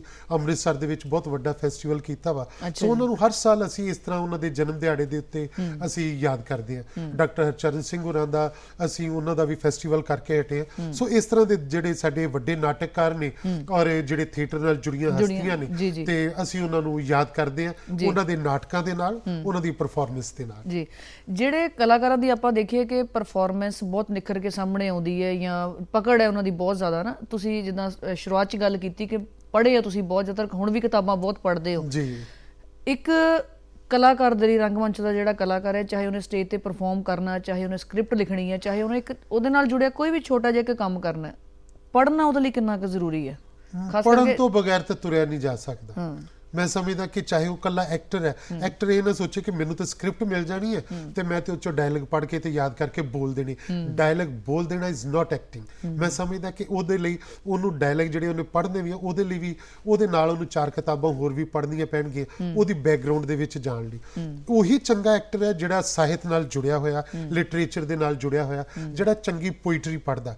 ਚੰਗੇ ਐਕਟਰ ਬਣਨ ਵਾਸਤੇ ਤੁਹਾਨੂੰ ਇੱਕ ਚੰਗੀ ਕਵਿਤਾ ਪੜ੍ਹਨੀ ਵੀ ਔਰ ਉਹਦੀ ਸਮਝ ਹੋਣੀ ਵੀ ਜ਼ਰੂਰੀ ਹੈ ਤਾਂ ਕਿ ਉਹਨਾਂ ਦੇ ਸ਼ਬਦਾਂ ਦੇ ਪਿੱਛੇ ਜਾਇਆ ਜਾ ਸਕੇ, ਉਹਦੀ ਉਸ ਭਾਵਨਾ ਨੂੰ ਆਪਣੇ ਅੰਦਰ ਗ੍ਰਹਿਣ ਕੀਤਾ ਜਾ ਸਕੇ। ਸੋ ਸਾਹਿਤ ਪੜ੍ਹਨਾ ਬਹੁਤ ਬਹੁਤ ਬਹੁਤ ਜ਼ਰੂਰੀ ਹੈ। ਐਕਟ ਕਰਨਾ ਜ਼ਰੂਰੀ ਹੈ, ਉਹਨੂੰ ਜਿਉਣਾ ਜ਼ਰੂਰੀ ਹੈ। ਜਿਉਣਾ ਜ਼ਰੂਰੀ। ਇੱਕ ਫੋਨ ਕਾਲ ਸਾਡੇ ਕੋਲ ਹੋਰ ਆ ਚੁੱਕਿਆ ਜੀ, ਸਵਾਗਤ ਕਰਦੇ ਹਾਂ ਜੀ ਸਟੂਡੀਓ ਦੇ ਵਿੱਚ। ਹੈਲੋ, ਹਾਂਜੀ ਸਵਾਗਤ ਕਰਦੇ ਹਾਂ ਜੀ, ਤੁਹਾਡੀ ਕਾਲ ਸਾਡੇ ਸਟੂਡੀਓ 'ਚ ਮਿਲ ਚੁੱਕੀ ਹੈ। ਹਾਂਜੀ ਸਵਾਗਤ ਹੈ ਜੀ। ਹਾਂਜੀ ਸਤਿ ਸ਼੍ਰੀ ਅਕਾਲ ਜੀ। ਸਤਿ ਸ਼੍ਰੀ ਅਕਾਲ। ਸਤਿ ਸ਼੍ਰੀ ਅਕਾਲ ਜੀ। ਸਤਿ ਸ਼੍ਰੀ ਅਕਾਲ ਜੀ। ਜੀ ਹਾਂਜੀ, ਮੈਂ ਕੇਵਲ ਭਾਜੀ ਨੂੰ ਕਹਿਣਾ ਚਾਹਣਾ ਜੀ। ਜੀ ਹੈਲੋ। ਹਾਂਜੀ ਹਾਂਜੀ ਜੀ ਕਹੋ ਜੀ ਜ਼ਰੂਰ। ਹਾਂਜੀ, ਅਸੀਂ ਤੁਹਾਡੇ ਨਾਟਕ ਜੀ ਆਪਣੇ ਦੇਸ਼ ਭਗਤ ਯਾਦਗਾਰ ਹਾਲ ਦੇ ਵਿੱਚ ਵੇਖਦੇ ਰਹੇ ਹਾਂ, ਤੁਹਾਡੇ ਸਾਰੇ ਨਾਟਕ ਵੇਖਿਆ ਜੀ। ਜੀ ਜੀ। ਅੱਜ ਅਸੀਂ ਤੁਹਾਡੇ ਨਾਲ ਇਹ ਆਪਣੀ ਆਵਾਜ਼ ਟੀਵੀ ਤੇ ਵਿਸ਼ੇ ਤੇ ਗੱਲ ਕਰਨੀ ਚਾਹੁੰਦੇ ਆ ਜੀ। ਅੱਜ ਜਿਹੜੇ ਭਗਤ ਦੇ ਮਸਲੇ ਸਰਕਾਰਾਂ ਦੇ ਜੋ ਧਰਨੇ ਮੁਜ਼ਾਹਰੇ ਕੀਤੇ ਜਾ ਰਹੇ, ਭਾਵੇਂ ਟੀਚਰ ਫਰੰਟ ਹੋਵੇ ਜਾਂ ਹੋਰ ਹੋਵੇ, ਜਾਂ ਜਿਵੇਂ ਨੀਵਾਂ ਵਰਗ ਖਤਮ ਹੋ ਚੁੱਕਿਆ, ਵੱਧ ਵਰਗ ਨਹੀਂ ਹੁੰਦਾ ਜਾ ਰਿਹਾ ਜੀ। ਜੀ ਜੀ। ਇਸ ਵਿਸ਼ੇ ਤੇ ਕੋਈ ਨਵਾਂ ਨਾਟਕ ਕੋਈ ਪੇਸ਼ ਕਰ ਰਹੇ ਤੁਸੀਂ ਜਾਂ? ਇਸ ਵਿਸ਼ੇ ਦੇ ਉੱਤੇ ਅਜੇ ਅਸੀਂ ਇੱਕ ਪਰਸੋਂ ਹੀ ਨਾਟਕ ਬਰਨਾਲੇ ਦੇ ਉੱਥੇ ਫੈਸਟੀਵਲ ਦੇ ਵਿੱਚ ਗੁਰਸ਼ਰਨ ਭਾਜੀ ਦੀ ਯਾਦ 'ਚ ਹੋਇਆ ਵਾ, ਅਸੀਂ ਅੰਨਦਾਤਾ ਹੁੰਨੇ ਆ। ਸੋ ਉਹਦੇ ਵਿੱਚ ਸਾਰੇ ਧਰਨੇ ਮੁਜ਼ਾਹਰੇ ਜਾਂ ਖੇਤ ਮਜ਼ਦੂਰ ਜਿਹੜੇ ਆ ਉਹਨਾਂ ਬਾਰੇ ਨਾਟਕ ਖੇਡਿਆ ਗਿਆ ਵਾ। ਮੇਰਾ ਰੀਸੈਂਟ ਇੱਕ ਨਾਟਕ ਹੈ ਕਿਸ ਠੱਗ ਨੇ ਲੁੱਟਿਆ ਸ਼ਹਿਰ ਮੇਰਾ, ਕਿ ਜਿਹੜਾ ਬਾਜ਼ਾਰ ਸਾਡੇ ਘਰਾਂ 'ਚ ਪ੍ਰਵੇਸ਼ ਕਰ ਰਿਹਾ, ਕਿ ਬਾਜ਼ਾਰ ਜਿਹੜਾ ਬਹੁਤ ਧੜਾ ਧੜ ਕਰਦਾ ਆ ਰਿਹਾ, ਉਹ ਸਾਡੇ ਬੈਡਰੂਮਾਂ 'ਚ ਵੀ ਵੜ ਗਿਆ ਵਾ ਤੇ ਉਹ ਸਾਡੇ ਬਾਥਰੂਮਾਂ ਤੱਕ ਵੀ ਆ ਗਿਆ ਵਾ, ਸਾਡੀ ਕਿਚਨ 'ਚ ਵੀ ਆ ਗਿਆ, ਸਾਡੇ ਸਿਰ ਤੋਂ ਪੈਰਾਂ ਤੱਕ ਅਸੀਂ ਬਾਜ਼ਾਰ ਬਣੇ ਪਏ ਆ। ਸੋ ਉਹ ਸਾਨੂੰ ਲੱਗਦਾ ਕਿ ਅਸੀਂ ਬਾਜ਼ਾਰ 'ਚ ਗਏ ਆ ਤੇ ਅਸੀਂ ਖਰੀਦ ਕੇ ਆ ਰਹੇ ਆ, ਪਰ ਸਾਨੂੰ ਇਹ ਨਹੀਂ ਪਤਾ ਲੱਗ ਰਿਹਾ ਕਿ ਅਸੀਂ ਖਰੀਦ ਕੇ ਨਹੀਂ ਆਏ, ਅਸੀਂ ਤੇ ਉੱਥੇ ਵਿਕ ਕੇ ਆਏ। ਸੋ ਇਸੇ ਸਬਜੈਕਟ ਨੂੰ ਲੈ ਕੇ ਮੈਂ ਰੀਸੈਂਟ ਨਾਟਕ ਜਿਹੜਾ ਇਹਨਾਂ ਮਸਲਿਆਂ ਨਾਲ ਜੋੜ ਕੇ ਕੀਤਾ। ਕੀ ਬਾਤ। ਅਸੀਂ ਆਪਣੇ ਬੱਚਿਆਂ ਨੂੰ, ਚਾਹੇ ਉਹ ਬੱਚਾ 3 ਸਾਲ ਦਾ, ਚਾਹੇ 5 ਸਾਲ ਦਾ, 10 ਸਾਲ ਦਾ, ਅਸੀਂ ਉਹਨੂੰ ਆਪਣੇ ਮਹਿੰਗੇ ਫੋਨਾਂ ਦੇ ਉੱਤੇ ਐਪ ਡਾਊਨਲੋਡ ਕਰਨੇ ਸਿਖਾ ਦਿੱਤੇ ਕਿ ਨਹੀਂ ਨਵੀਂ ਟੈਕਨੋਲੋਜੀ ਆ ਗਈ ਆ, ਬੱਚੇ ਇਹ ਫੋਨ ਦੇ ਵਿੱਚ ਇਹ ਵਾਲਾ ਐਪ ਸਾਡਾ ਬੱਚਾ ਡਾਊਨਲੋਡ ਕਰ ਲੈਂਦਾ। ਸਾਹਿਤ ਦੀ ਕਿਹੜੀ ਕਿਤਾਬ ਕਿੱਥੇ ਪਈ ਆ, ਕਿਹੜਾ ਸਾਡੇ ਸਾਹਿਤ ਦੇ ਵਿੱਚ ਰਾਈਟਰ ਹੈ, ਕਿਹੜੀ ਕਿਤਾਬ ਸਾਨੂੰ ਕੀ ਮੈਸੇਜ ਦਿੰਦੀ ਹੈ, ਸਾਡੀ ਪਰਸਨੈਲਿਟੀ ਦੇ ਵਿੱਚ ਕੀ ਇਹਦੇ ਨਾਲ ਚੇਂਜਸ ਆਉਂਦੀਆਂ ਨੇ, ਤਾਂ ਕੀ ਯੋਗਦਾਨ ਹੈ, ਸ਼ਾਇਦ ਉਹ ਗੱਲਾਂ ਦੇ ਐਪ ਅਸੀਂ ਉਹਨਾਂ ਨੂੰ ਦੱਸਣਾ ਹੀ ਭੁੱਲ ਗਏ। ਉਹ ਦੱਸਣੇ ਭੁੱਲ ਗਏ। ਬਿਲਕੁਲ। ਕਿੱਥੇ ਖੜਾ ਦੇਖਦੇ ਹੋ ਸਰ ਰੰਗਮੰਚ ਦੇ ਫਿਊਚਰ ਨੂੰ? ਇਹ ਮੈਂ ਬਿਲਕੁਲ, ਤੁਸੀਂ ਸਹੀ ਕਹਿ ਰਹੇ ਹੋ ਕਿ ਅਸੀਂ ਤਾਂ ਖੁਦ ਹੀ ਬੱਚਿਆਂ ਨੂੰ ਬੱਚੇ ਰਹਿਣ ਹੀ ਨਹੀਂ ਦਿੱਤਾ, ਕਿ ਬੱਚਿਆਂ ਨੂੰ ਅਸੀਂ ਉਦਾਂ ਤਾਂ ਕਹਿ ਦਿੰਦੇ ਰਹਿਣ ਦਿਓ ਵੀ ਤੁਸੀਂ ਬੱਚੇ ਹੋ, ਪਰ ਬੱਚਿਆਂ ਨੂੰ ਜੋ ਕੁਝ ਅਸੀਂ ਦੇਤਾ ਔਰ ਜੋ ਕੁਝ ਉੱਤੇ ਵੇਖਦੇ ਪਏ ਆ ਉਹਨਾਂ ਨੂੰ ਤੁਸੀਂ ਬਹੁਤ ਵੱਡੇ ਬਣਾਤਾ। ਉਹਨਾਂ ਕੋਲ ਕੋਈ ਗੱਲ ਅਸੀਂ ਲੁਕਾਈ ਨਹੀਂ ਹੋਈ, ਕੋਈ ਛੁਪਾਈ ਨਹੀਂ ਹੋਈ, ਔਰ ਉਹ ਬੱਚੇ ਰਹਿ ਹੀ ਨਹੀਂ ਗਏ। ਮੈਨੂੰ ਲੱਗਦਾ ਹੈ ਕਿ ਇਸ ਫੀਲਡ ਵਿੱਚ ਵੀ ਜਿਹੜਾ ਕਿ ਜਿਵੇਂ ਤੁਸੀਂ ਜ਼ਿਕਰ ਕਰ ਰਹੇ ਹੋ ਕਿ ਸਾਨੂੰ ਇਹ ਸਾਹਿਤ ਦੇ ਨਾਲ, ਥੀਏਟਰ ਦੇ ਨਾਲ ਔਰ ਜਿਹੜੀਆਂ ਕੋਮਲ ਕਲਾਵਾਂ ਇਹਨਾਂ ਨਾਲ ਜੋੜਨ ਦੀ ਬਹੁਤ ਲੋੜ ਹੈ, ਜੇਕਰ ਕਿਧਰੇ ਨਾ ਕਿਧਰੇ ਕੁਝ ਬਚਾਉਣਾ ਚਾਹੁੰਦੇ ਆ ਤੇ। ਔਰ ਇਹਦੇ ਲਈ ਮੈਨੂੰ ਲੱਗਦਾ ਕਿ ਜਿਹੜੀਆਂ ਇੰਡੀਵਿਜੂਅਲ ਐਫਰਟਸ ਨੇ, ਕੋਈ ਸੰਸਥਾਵਾਂ ਨੇ, ਉਹਨਾਂ ਨੂੰ ਜ਼ਿਆਦਾ ਧਿਆਨ ਦੇਣ ਦੀ ਲੋੜ ਹੈ, ਔਰ ਸਰਕਾਰੀ ਤੌਰ ਦੇ ਉੱਤੇ ਵੀ ਦੋਨੋਂ ਪਾਸਿਆਂ ਤੋਂ ਇੱਕ ਸਾਂਝੇ ਪਲੇਟਫਾਰਮ ਦੇ ਉੱਤੇ ਇਹ ਗੱਲ ਕਰਨ ਦੀ ਲੋੜ ਹੈ ਬਹੁਤ। ਜਦੋਂ ਅਸੀਂ ਲੋਕਾਂ ਨੇ ਪੜ੍ਹਾਈ ਕੀਤੀ ਸਰਕਾਰੀ ਸਕੂਲਾਂ ਵਿੱਚ, ਬਾਲ ਸਭਾਵਾਂ ਹੁੰਦੀਆਂ ਸੀ ਉਦੋਂ, ਜਾਂ ਕੋਈ ਇਦਾਂ ਦੇ ਟਿਊਟੋਰੀਅਲ ਪੀਰੀਅਡ ਜਿਹੜੇ ਸਾਡੇ ਲੱਗਦੇ ਸੀਗੇ ਜਿਹਦੇ ਵਿੱਚ ਉਹ ਸਾਨੂੰ ਖੜਾ ਕਰਕੇ ਪੁੱਛ ਲੈਂਦੇ ਸੀ ਕਿ ਹਾਂਜੀ ਦੱਸੋ ਬੇਟਾ ਤੂੰ ਗਾ ਲੈਂਦਾ ਆ, ਜਾਂ ਤੂੰ ਕਵਿਤਾ ਸੁਣਾਉਣੀ ਹੈ, ਕੋਈ ਪੋਇਮ, ਚੁਟਕਲਾ, ਕੁਝ ਵੀ, ਤੇ ਬੱਚਾ ਸ਼ਾਇਦ ਰੰਗਮੰਚ ਦਾ ਜਾਂ ਜਿਹੜਾ ਮੁੱਢ ਉੱਥੋਂ ਹੀ ਵੱਜ ਜਾਂਦਾ ਸੀ, ਚਾਹੇ ਉਹ ਕਿਸੇ ਵੀ ਰੂਪ ਦੇ ਵਿੱਚ ਸੀਗਾ। ਪਰ ਅੱਜ ਦੇ ਟਾਈਮ ਦੇ ਵਿੱਚ ਬਹੁਤ ਸਾਰੀਆਂ ਸੰਸਥਾਵਾਂ ਜਿਹੜੀਆਂ ਪ੍ਰਾਈਵੇਟ ਹੈ, ਸਰਕਾਰੀ ਬਾਰੇ ਮੈਂ ਗੱਲ ਹਜੇ ਸ਼ਾਇਦ ਨਾ ਕਰਾਂ ਕਿਉਂਕਿ ਉਹਨਾਂ 'ਚ ਚੀਜ਼ ਹਜੇ ਵੀ ਕਿਤੇ ਨਾ ਕਿਤੇ ਜਿਉਂਦੀ ਹੈ, ਤਾਂ ਉਹਨਾਂ ਨੇ ਸ਼ਾਇਦ ਇਹ ਚੀਜ਼ਾਂ ਤਾਂ ਕੀ ਅਪਣਾਉਣੀਆਂ ਜਿਹੜੇ 1-2 ਸਾਲ ਦੇ ਵਿੱਚ ਉਹ ਫੰਕਸ਼ਨ ਕਰਦੇ ਆ, ਜਿਹਦੇ ਵਿੱਚ ਬੱਚਿਆਂ ਨੂੰ ਸਟੇਜ ਤੇ ਪਰਫਾਰਮ ਕਰਨ ਦਾ ਮੌਕਾ ਮਿਲਦਾ, ਉਹ ਵੀ ਉਹਨਾਂ ਨੇ ਮਾਈਨਸ ਕਰ ਦਿੱਤੇ ਆ। ਔਰ ਉਹ ਜ਼ਿਆਦਾ ਐਕਚੁਅਲੀ ਨਾ ਸਕੂਲਾਂ ਕਾਲਜਾਂ ਦਾ ਤੁਸੀਂ ਦੇਖਦੇ ਹੋ ਕਿ ਰੁਝਾਨ ਉਹ ਕੰਪੀਟੀਸ਼ਨਾਂ ਵੱਲ ਹੋ ਗਿਆ, ਹਰ ਚੀਜ਼ ਕੰਪੀਟੀਸ਼ਨ ਦੇ ਨਾਲ ਜੋੜ ਦਿੱਤੀ। ਔਰ ਜਦੋਂ ਕਿ ਪਹਿਲਾਂ ਇਹ ਨਹੀਂ ਸੀ ਹੁੰਦਾ, ਪਹਿਲਾਂ ਤਾਂ ਹੁੰਦਾ ਸੀ ਕਿ ਤੁਹਾਡੇ ਅੰਦਰ ਕਿਹੜੀ ਕਲਾ ਹੈ ਉਸ ਨੂੰ ਮੌਕਾ ਦਿੱਤਾ ਜਾਂਦਾ ਸੀ ਪਰਫਾਰਮ ਕਰਦਾ, ਉਹ 'ਚ ਕੰਪੀਟੀਸ਼ਨ ਦਾ ਕੋਈ ਅਰਥ ਨਹੀਂ ਸੀਗਾ। ਹੁਣ ਜਦੋਂ ਕੰਪੀਟੀਸ਼ਨ ਦਾ ਸਵਾਲ ਆ ਗਿਆ ਤੇ ਉੱਥੇ ਤੇ ਫਿਰ ਇਹ ਹੈ ਵੀ ਜਿਹਦੇ ਕੋਲ ਥੋੜਾ ਜਿਹਾ ਵੀ ਅਗਰ ਬਹੁਤ ਅੱਛਾ ਨਹੀਂ ਹੈ ਤੇ ਉਹਨੂੰ ਪਾਸੇ ਕਰ ਦਿੱਤਾ ਜਾਂਦਾ, ਪਰ ਉਹਨੂੰ ਜਿਹੜਾ ਡਿਵੈਲਪ ਹੋਣ ਦਾ ਮੌਕਾ ਨਹੀਂ ਦਿੱਤਾ ਜਾਂਦਾ। ਅਸੀਂ ਨਾਨਕ ਸਿੰਘ ਦੀ ਗੱਲ ਕਰ ਲਈਏ, ਦਲੀਪ ਕੌਰ ਟਵਾਣਾ ਦੀ ਗੱਲ ਕਰ ਲਈਏ, ਬਲਵੰਤ ਗਾਰਗੀ ਜੀ ਦੀ, ਭਾਈ ਮੰਨਾ ਸਿੰਘ ਦੀ, ਅੱਜ ਦੇ ਯੂਥ ਦੇ ਅਗਰ ਅਸੀਂ ਸਾਹਮਣੇ ਹੋ ਕੇ ਸਵਾਲ ਵੀ ਉਹਨਾਂ ਨੂੰ ਪੁੱਛਦੇ ਹਾਂ ਕਿ ਭਾਈ ਮੰਨਾ ਸਿੰਘ ਜਾਂ ਗੁਰਚਰਨ ਸਿੰਘ ਦਾ ਤੁਸੀਂ ਨਾਮ ਜਾਣਦੇ ਹੋ, ਤਾਂ ਉਹ ਬੱਚੇ ਇੱਕ ਦੂਸਰੇ ਦਾ ਮੂੰਹ ਦੇਖਣਾ ਸ਼ੁਰੂ ਕਰ ਦਿੰਦੇ ਆ। ਈਵਨ ਜਿਹੜੇ ਪੰਜਾਬੀ ਲਿਟਰੇਚਰ ਬੱਚੇ ਪੜ੍ਹ ਰਹੇ ਆ ਜਿਹੜੀਆਂ ਵੱਖ-ਵੱਖ ਸੰਸਥਾਵਾਂ ਤੋਂ ਗ੍ਰੈਜੂਏਸ਼ਨ ਦੇ ਵਿੱਚ ਜਾਂ ਪੋਸਟ ਗ੍ਰੈਜੂਏਸ਼ਨ ਦੇ ਵਿੱਚ ਉਹ ਸਬਜੈਕਟ ਪੜ੍ਹਦੇ ਆ, ਉਹਨਾਂ ਨੂੰ ਸ਼ਾਇਦ ਉਹਨਾਂ ਦੇ ਨਾਮ ਹੀ ਪਤਾ ਹੈ, ਔਰ ਉਹ ਵੀ ਸਿਰਫ ਕਿ ਅਸੀਂ ਪੇਪਰ ਦੇ ਵਿੱਚ ਪਾਸ ਹੋਣਾ ਆ। ਬੱਚੇ ਮਾਪੇ ਸਾਡੇ ਜਾਂ ਸਾਡੇ ਯੂਨੀਵਰਸਿਟੀ ਕਾਲਜ ਪੱਧਰ ਦੇ ਜਿਹੜੇ ਸਾਡੇ ਅਧਿਆਪਕ ਵੀ, ਉਹਨਾਂ ਦਾ ਵੀ ਸ਼ਾਇਦ ਤੁਹਾਨੂੰ ਲੱਗਦਾ ਕਿ ਕਿਤੇ ਨਾ ਕਿਤੇ ਚੀਜ਼ ਦਾ ਜਿਹੜਾ ਰੁਝਾਨ ਹੈ ਇਹਨਾਂ ਚੀਜ਼ਾਂ ਤੋਂ ਟੁੱਟਿਆ ਕਿ ਅਸੀਂ ਉਸ ਡੂੰਘਾਈ ਤੱਕ ਬੱਚੇ ਨੂੰ ਪੜ੍ਹਾਉਣਾ ਹੀ ਨਹੀਂ ਚਾਹੁੰਦੇ। ਬਿਲਕੁਲ, ਮੈਨੂੰ ਲੱਗਦਾ ਕਿ ਇਹ ਜਿਹੜੇ ਸਾਡੇ ਟੀਚਰ ਨੇ ਜਿਨ੍ਹਾਂ ਨੇ ਅੱਗੇ ਬੱਚਿਆਂ ਨੂੰ ਹੀ ਇਹ ਸਾਰਾ ਕੁਝ ਦੱਸਣਾ, ਔਰ ਉੱਥੇ ਇੱਕ ਜ਼ਿੰਮੇਵਾਰੀ ਵਾਲਾ ਅਹਿਸਾਸ ਜ਼ਰੂਰ ਜਾਗਣਾ ਚਾਹੀਦਾ ਉਹਨਾਂ ਦੇ ਅੰਦਰ, ਤਾਂ ਜੋ ਉਹ ਇਹਨਾਂ ਲੋਕਾਂ ਨੂੰ ਜਿਹੜਾ ਬੱਚਿਆਂ ਦੇ ਨਾਲ ਇੰਟਰੋਡਿਊਸ ਕਰਾਉਣ, ਉਹਨਾਂ ਦਾ ਸਾਹਿਤ, ਉਹਨਾਂ ਦੀ ਜੀਵਨੀ ਜਿਹੜੀ ਹੈ ਉਹ ਵੱਧ ਤੋਂ ਵੱਧ ਜਿਹੜੀ ਹੈ ਮੇਰੇ ਖਿਆਲ ਹੈ ਕਿ ਬੱਚਿਆਂ ਦੇ ਵਿੱਚ ਲੈ ਕੇ ਜਾਣੀ ਚਾਹੀਦੀ, ਤਾਂ ਜੋ ਉਹਨਾਂ ਦਾ ਕੁਝ ਆਦਰਸ਼ ਤਾਂ ਬਣ ਸਕੇ। ਹੁਣ ਬੱਚਿਆਂ ਨੂੰ ਤੇ ਅਸੀਂ ਲਾ ਦਿੱਤਾ ਹੋਇਆ ਕਿ ਤੂੰ 96% ਹੀ ਲੈ ਕੇ ਆਉਣੇ, 98 ਤੋਂ ਘੱਟ ਆਏ ਤੇ ਤੂੰ ਤੇ ਘਰ ਹੀ ਨਾ ਆਈ, ਇਹੋ ਜਿਹਾ ਅਸੀਂ ਬੱਚਿਆਂ ਨੂੰ ਬਣਾ ਦਿੱਤਾ ਵਾ। ਸੋ ਬੱਚੇ ਤਾਂ ਬਣ ਗਏ 98, ਉਹਨਾਂ ਨੂੰ ਤੇ ਪਰ ਉਹਨਾਂ ਦਾ ਆਹ ਤੇ ਅਸੀਂ ਪਾਸੇ ਛੱਡ ਦਿੱਤਾ, ਇੱਧਰ ਤੇ ਜਾਣ ਵੱਲ ਉਹਨਾਂ ਦਾ ਅਸੀਂ ਧਿਆਨ ਹੀ ਨਹੀਂ ਦਿੰਦੇ ਵੀ ਉਹ ਇੱਧਰ ਜਾਣ ਹੀ ਨਾ, ਉਧਰ ਕਿਹੜੇ ਵੇਲੇ ਜਾਣਗੇ ਬੱਚੇ, ਕਿਉਂਕਿ ਸਾਡੇ ਵੇਲੇ ਤੇ ਚਲੋ 33% ਹੁੰਦਾ ਸੀ, ਪਾਸ ਹੋ ਜਾਂਦੇ ਸੀਗੇ, 40% 50% ਠੀਕ ਹੈ, ਫਿਰ ਵੀ ਫਸਟ ਡਿਵੀਜ਼ਨ ਆ ਗਈ। ਪਰ ਹੁਣ ਤੇ ਸਿੱਧੀ ਜੀ ਗੱਲ ਹੈ ਕਿ ਹਰ ਕੋਈ 96 ਤੋਂ ਘੱਟ ਹੋਵੇ ਹੀ ਨਾ। ਸਕੂਲਾਂ ਵਾਲੇ ਵੀ ਇਤੋਂ ਕਹਿੰਦੇ ਕਿ 90% ਤੋਂ ਉੱਪਰ ਹੋਵੇ ਤਾਂ ਹੀ ਤੁਹਾਡੀ ਐਡਮਿਸ਼ਨ ਹੋਏਗੀ। ਸੋ ਇਹ ਬੱਚੇ ਜਾਣ ਕਿੱਥੇ, ਬੱਚਿਆਂ ਨੂੰ ਤੇ ਅਸੀਂ ਆਪ ਦੂਜੇ ਪਾਸੇ ਤੋਰਦੇ ਪਏ। ਬਿਲਕੁਲ ਠੀਕ ਇਹ ਸਾਨੂੰ ਪਹਿਲੇ ਤੇ ਆਪਣਾ ਆਪ, ਸਾਨੂੰ ਅਧਿਆਪਕਾਂ ਨੂੰ, ਮਾਪਿਆਂ ਨੂੰ, ਸਾਨੂੰ ਸਮਾਜ ਨੂੰ ਆਪਣਾ ਐਟੀਟਿਊਡ ਜਿਹੜਾ ਉਹ ਸਮਝਣ ਦੀ ਲੋੜ ਹੈ, ਉਹ ਸਾਨੂੰ ਚੇਂਜ ਕਰਨ ਦੀ ਲੋੜ ਹੈ ਜੀ। ਰੰਗਮੰਚ ਨਾਲ ਜੁੜਿਆ ਤੁਹਾਨੂੰ ਬਹੁਤ ਲੰਮਾ ਇੱਕ ਸਮਾਂ ਹੋ ਗਿਆ, ਕੋਈ ਇਦਾਂ ਦੀ ਯਾਦ ਜਿਹੜੀ ਤੁਸੀਂ ਸਾਡੇ ਨਾਲ, ਸਾਡੇ ਦਰਸ਼ਕਾਂ ਨਾਲ ਸਾਂਝੀ ਕਰਨੀ ਚਾਹੁੰਦੇ ਹੋ, ਜਿਹੜੇ ਤੁਹਾਨੂੰ ਅੱਜ ਵੀ ਉਹ ਚੀਜ਼ਾਂ ਤੁਸੀਂ ਯਾਦ ਕਰਦੇ ਤਾਂ ਬੜਾ ਤੁਹਾਨੂੰ ਇੱਕ ਵਧੀਆ ਮਹਿਸੂਸ ਹੁੰਦਾ? ਬਹੁਤ ਸਾਰੀਆਂ ਯਾਦਾਂ, ਜਿਵੇਂ ਭਾਜੀ ਗੁਰਸ਼ਰਨ ਸਿੰਘ ਹੋਰਾਂ ਨਾਲ ਕੰਮ ਕਰਦਿਆਂ ਬੜੀਆਂ ਯਾਦਾਂ ਸੀਗੀਆਂ। ਔਰ ਮੈਨੂੰ ਲੱਗਦਾ ਕਿ ਕਿਵੇਂ ਭਾਜੀ ਗੁਰਸ਼ਰਨ ਸਿੰਘ ਬਹੁਤ ਵੱਡੇ, ਕਿ ਅਸੀਂ ਇੱਕ ਵਾਰੀ ਇੱਕ ਪਿੰਡ ਦੇ ਵਿੱਚ ਨਾਟਕ ਕਰਨ ਗਏ ਤੇ ਉਹ ਜਿਹੜੇ ਪਿੰਡ ਅਸੀਂ ਪਹੁੰਚੇ, ਕੋਈ ਮੇਰੇ ਖਿਆਲ 84-85 ਦੀ ਗੱਲ ਹੋਣੀ ਹੈ, ਤੇ ਪਿੰਡ ਦੇ ਵਿੱਚ ਅਸੀਂ ਨਾਟਕ ਕਰਨ ਗਏ ਤੇ ਉਹ ਪਿੰਡ ਜਾ ਕੇ ਭਾਜੀ ਨੇ ਪੁੱਛਿਆ, ਅਸੀਂ 4-5 ਜਣੇ ਐਜ਼ ਐਨ ਐਕਟਰ ਉਹਨਾਂ ਦੇ ਨਾਲ ਸੀਗੇ, ਭਾਜੀ ਨੇ ਪੁੱਛਿਆ ਕਿੱਥੇ ਨਾਟਕ ਕਰਨਾ ਪਿੰਡ ਵਾਲਿਆਂ ਨੂੰ, ਤੇ ਜਿਨ੍ਹਾਂ ਨੇ ਬੁਲਾਇਆ ਸੀ ਉਹ ਕਹਿੰਦੇ ਜੀ ਸਾਡੇ ਘਰ ਦੇ ਵਿਹੜੇ 'ਚ ਹੀ ਤੁਸੀਂ ਨਾਟਕ ਕਰਨਾ।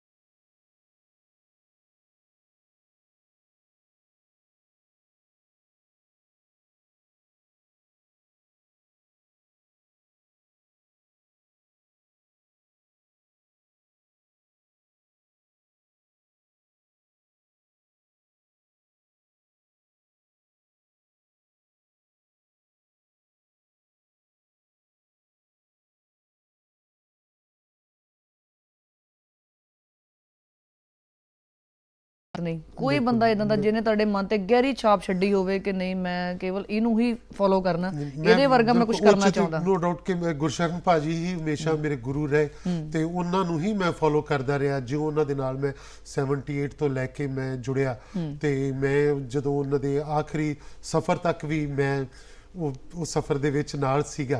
ਸੋ ਮੈਂ ਬਹੁਤ ਮੈਂ ਗੁਰਸ਼ਰਨ ਭਾਜੀ ਦੇ ਲਗਭਗ 200 ਦੇ ਕਰੀਬ ਨਾਟਕ ਜਿਹੜੇ ਆ ਮੈਂ ਹੀ ਉਹਨਾਂ ਨੂੰ 8 ਵੋਲੀਅਮ ਦੇ ਵਿੱਚ ਛਾਪ ਕੇ ਗੁਰਸ਼ਰਨ ਭਾਜੀ ਨੂੰ ਮੈਂ ਭੇਟ ਕੀਤੇ, ਸਾਰੇ ਦੇ ਸਾਰੇ ਹੀ ਉਹਨਾਂ ਨੂੰ ਮੈਂ, ਉਹ ਉਦੋਂ ਆਖਰੀ ਸਮੇਂ ਬੈੱਡ ਦੇ ਉੱਤੇ ਸੀ ਤੇ ਮੈਂ ਉਹਨਾਂ ਨੂੰ ਦਿੱਤੇ ਸੀਗੇ ਕਿ ਤੁਹਾਡੇ ਛਾਪੇ ਨੇ, ਮੈਂ ਤਾਂ ਬੜੇ ਖੁਸ਼ ਹੋਏ ਸੀਗੇ। ਸੋ ਉਹ ਮੇਰੇ ਆਦਰਸ਼ ਨੇ, ਮੇਰੇ ਗੁਰੂ ਨੇ, ਸੋ ਉਹਨਾਂ ਨੂੰ ਮੈਂ ਬਹੁਤ ਫੋਲੋ ਕਰਦਾ ਰਿਹਾ। ਮੈਂ ਨੈਸ਼ਨਲ ਸਕੂਲ ਆਫ ਡਰਾਮਾ ਤੋਂ ਜਿਹੜੀ ਮੇਰੀ ਟ੍ਰੇਨਿੰਗ ਹੋਈ, ਰਤਨ ਥਿਆਮ, ਡੀ.ਆਰ. ਅੰਕੁਰ ਵਰਗੇ ਡਾਇਰੈਕਟਰ ਜਿਹੜੇ ਸੀ ਉਹ ਮੇਰੇ ਗੁਰੂ, ਜਿਹੜੇ ਜਿਨ੍ਹਾਂ ਦੇ ਕਿ ਮੈਂ ਜਿਹੜੇ ਕਿ ਵੱਡੇ ਕੈਨਵਸ ਦੇ ਨਾਟਕਾਂ ਨੂੰ ਦੇਖਿਆ, ਮਾਣਿਆ, ਤੇ ਉਹ ਮੇਰੇ ਸਫ਼ਰ ਦਾ ਹਿੱਸਾ ਬਣੇ। ਜੀ। ਫੈਮਿਲੀ ਚੋਂ, ਪਰਿਵਾਰ ਚੋਂ ਕੌਣ ਜਿਹੜਾ ਤੁਹਾਡੇ ਜ਼ਿਆਦਾ ਕਰੀਬ ਹੈ?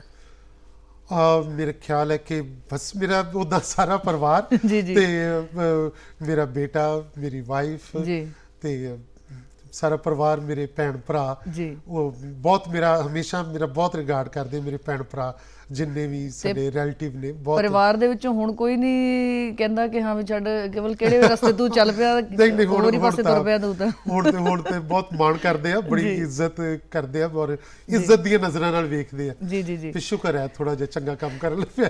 ਇੱਕ ਇਹ ਵੀ ਬੜਾ ਵੱਡਾ ਇੱਕ ਚੈਲੰਜ ਹੈ ਸ਼ਾਇਦ ਸਾਡੇ ਅੱਜ ਦੇ ਯੂਥ ਦੇ ਅੱਗੇ, ਕਿ ਜਿਹੜਾ ਸਾਡੀਆਂ ਪੇਰੈਂਟਸ ਦੀਆਂ ਜਿਹੜੀਆਂ ਸ਼ਾਇਦ ਐਕਸਪੈਕਟੇਸ਼ਨਸ ਨੇ ਬਹੁਤ ਜ਼ਿਆਦਾ ਨੇ ਬੱਚਿਆਂ ਤੋਂ, ਤੇ ਅਗਰ ਉਹ ਬੱਚਾ ਚੱਲਣਾ ਵੀ ਚਾਹੁੰਦਾ ਉਸ ਰਸਤੇ ਵੱਲ ਤਾਂ ਉਹਨਾਂ ਨੂੰ ਇਹ ਲੱਗਦਾ ਕਿ ਨਹੀਂ ਮੇਰੇ ਮਾਪੇ ਖੁਸ਼ ਨਹੀਂ ਹੈ ਇਸ ਚੀਜ਼ ਤੋਂ, ਉਹ ਸ਼ਾਇਦ ਆਪਣੇ ਜਿਹੜੇ ਪੈਰੋਂ ਵਾਪਸ ਕਰ ਲੈਂਦਾ। ਹੁਣ ਇਦਾਂ ਦੀ ਪੋਜੀਸ਼ਨ ਨਹੀਂ ਹੈ ਹੁਣ ਤੇ। ਬਹੁਤ ਸਾਰੇ ਮੈਂ ਦੇਖਿਆ ਕਈ ਮੇਰੇ ਕੋਲ ਪੇਰੈਂਟਸ ਕਈ ਆਉਂਦੇ ਆਪਣੀਆਂ ਬੱਚੀਆਂ ਨੂੰ ਲੈ ਕੇ, ਬੇਟਿਆਂ ਨੂੰ ਲੈ ਕੇ, ਕਿ ਅਸੀਂ ਚਾਹੁੰਦੇ ਜੀ ਤੁਹਾਡੇ ਕੋਲ ਟ੍ਰੇਨਿੰਗ ਲਵੇ, ਕੋਈ ਸਿੱਖੇ, ਅਸੀਂ ਇਹਨੂੰ ਥੀਏਟਰ ਦੇ ਫੀਲਡ ਵਿੱਚ ਪਾਉਣਾ ਚਾਹੁੰਦੇ ਹਾਂ।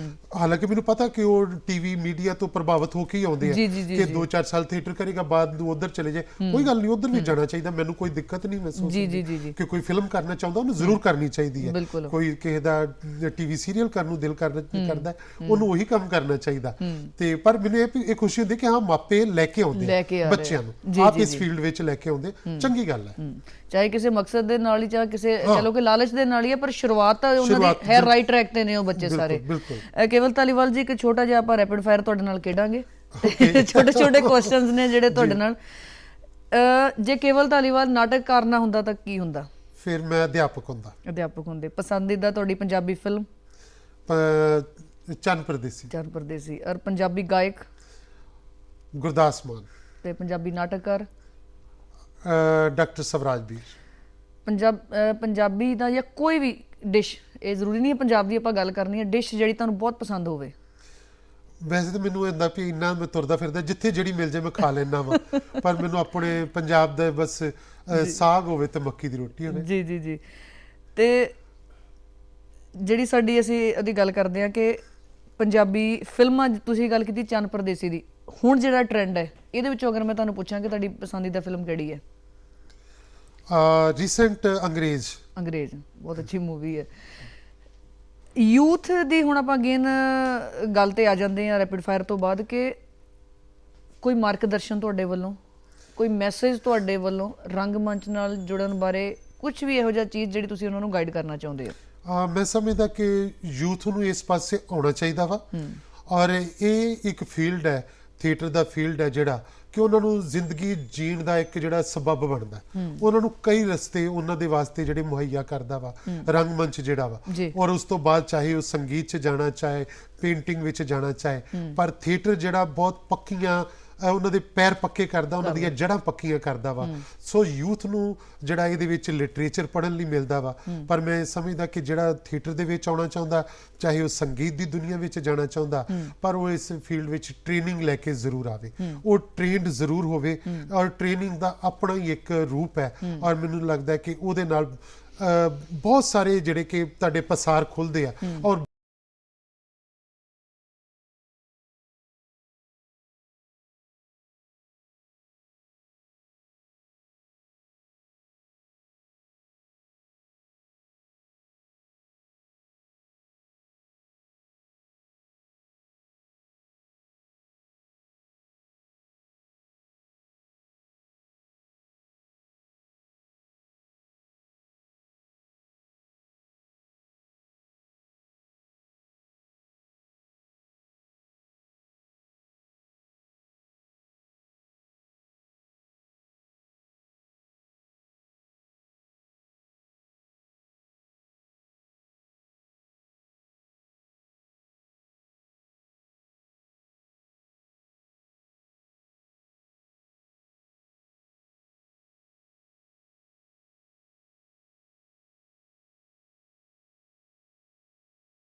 ਜ਼ਰੂਰ ਮਾਰੀਏ।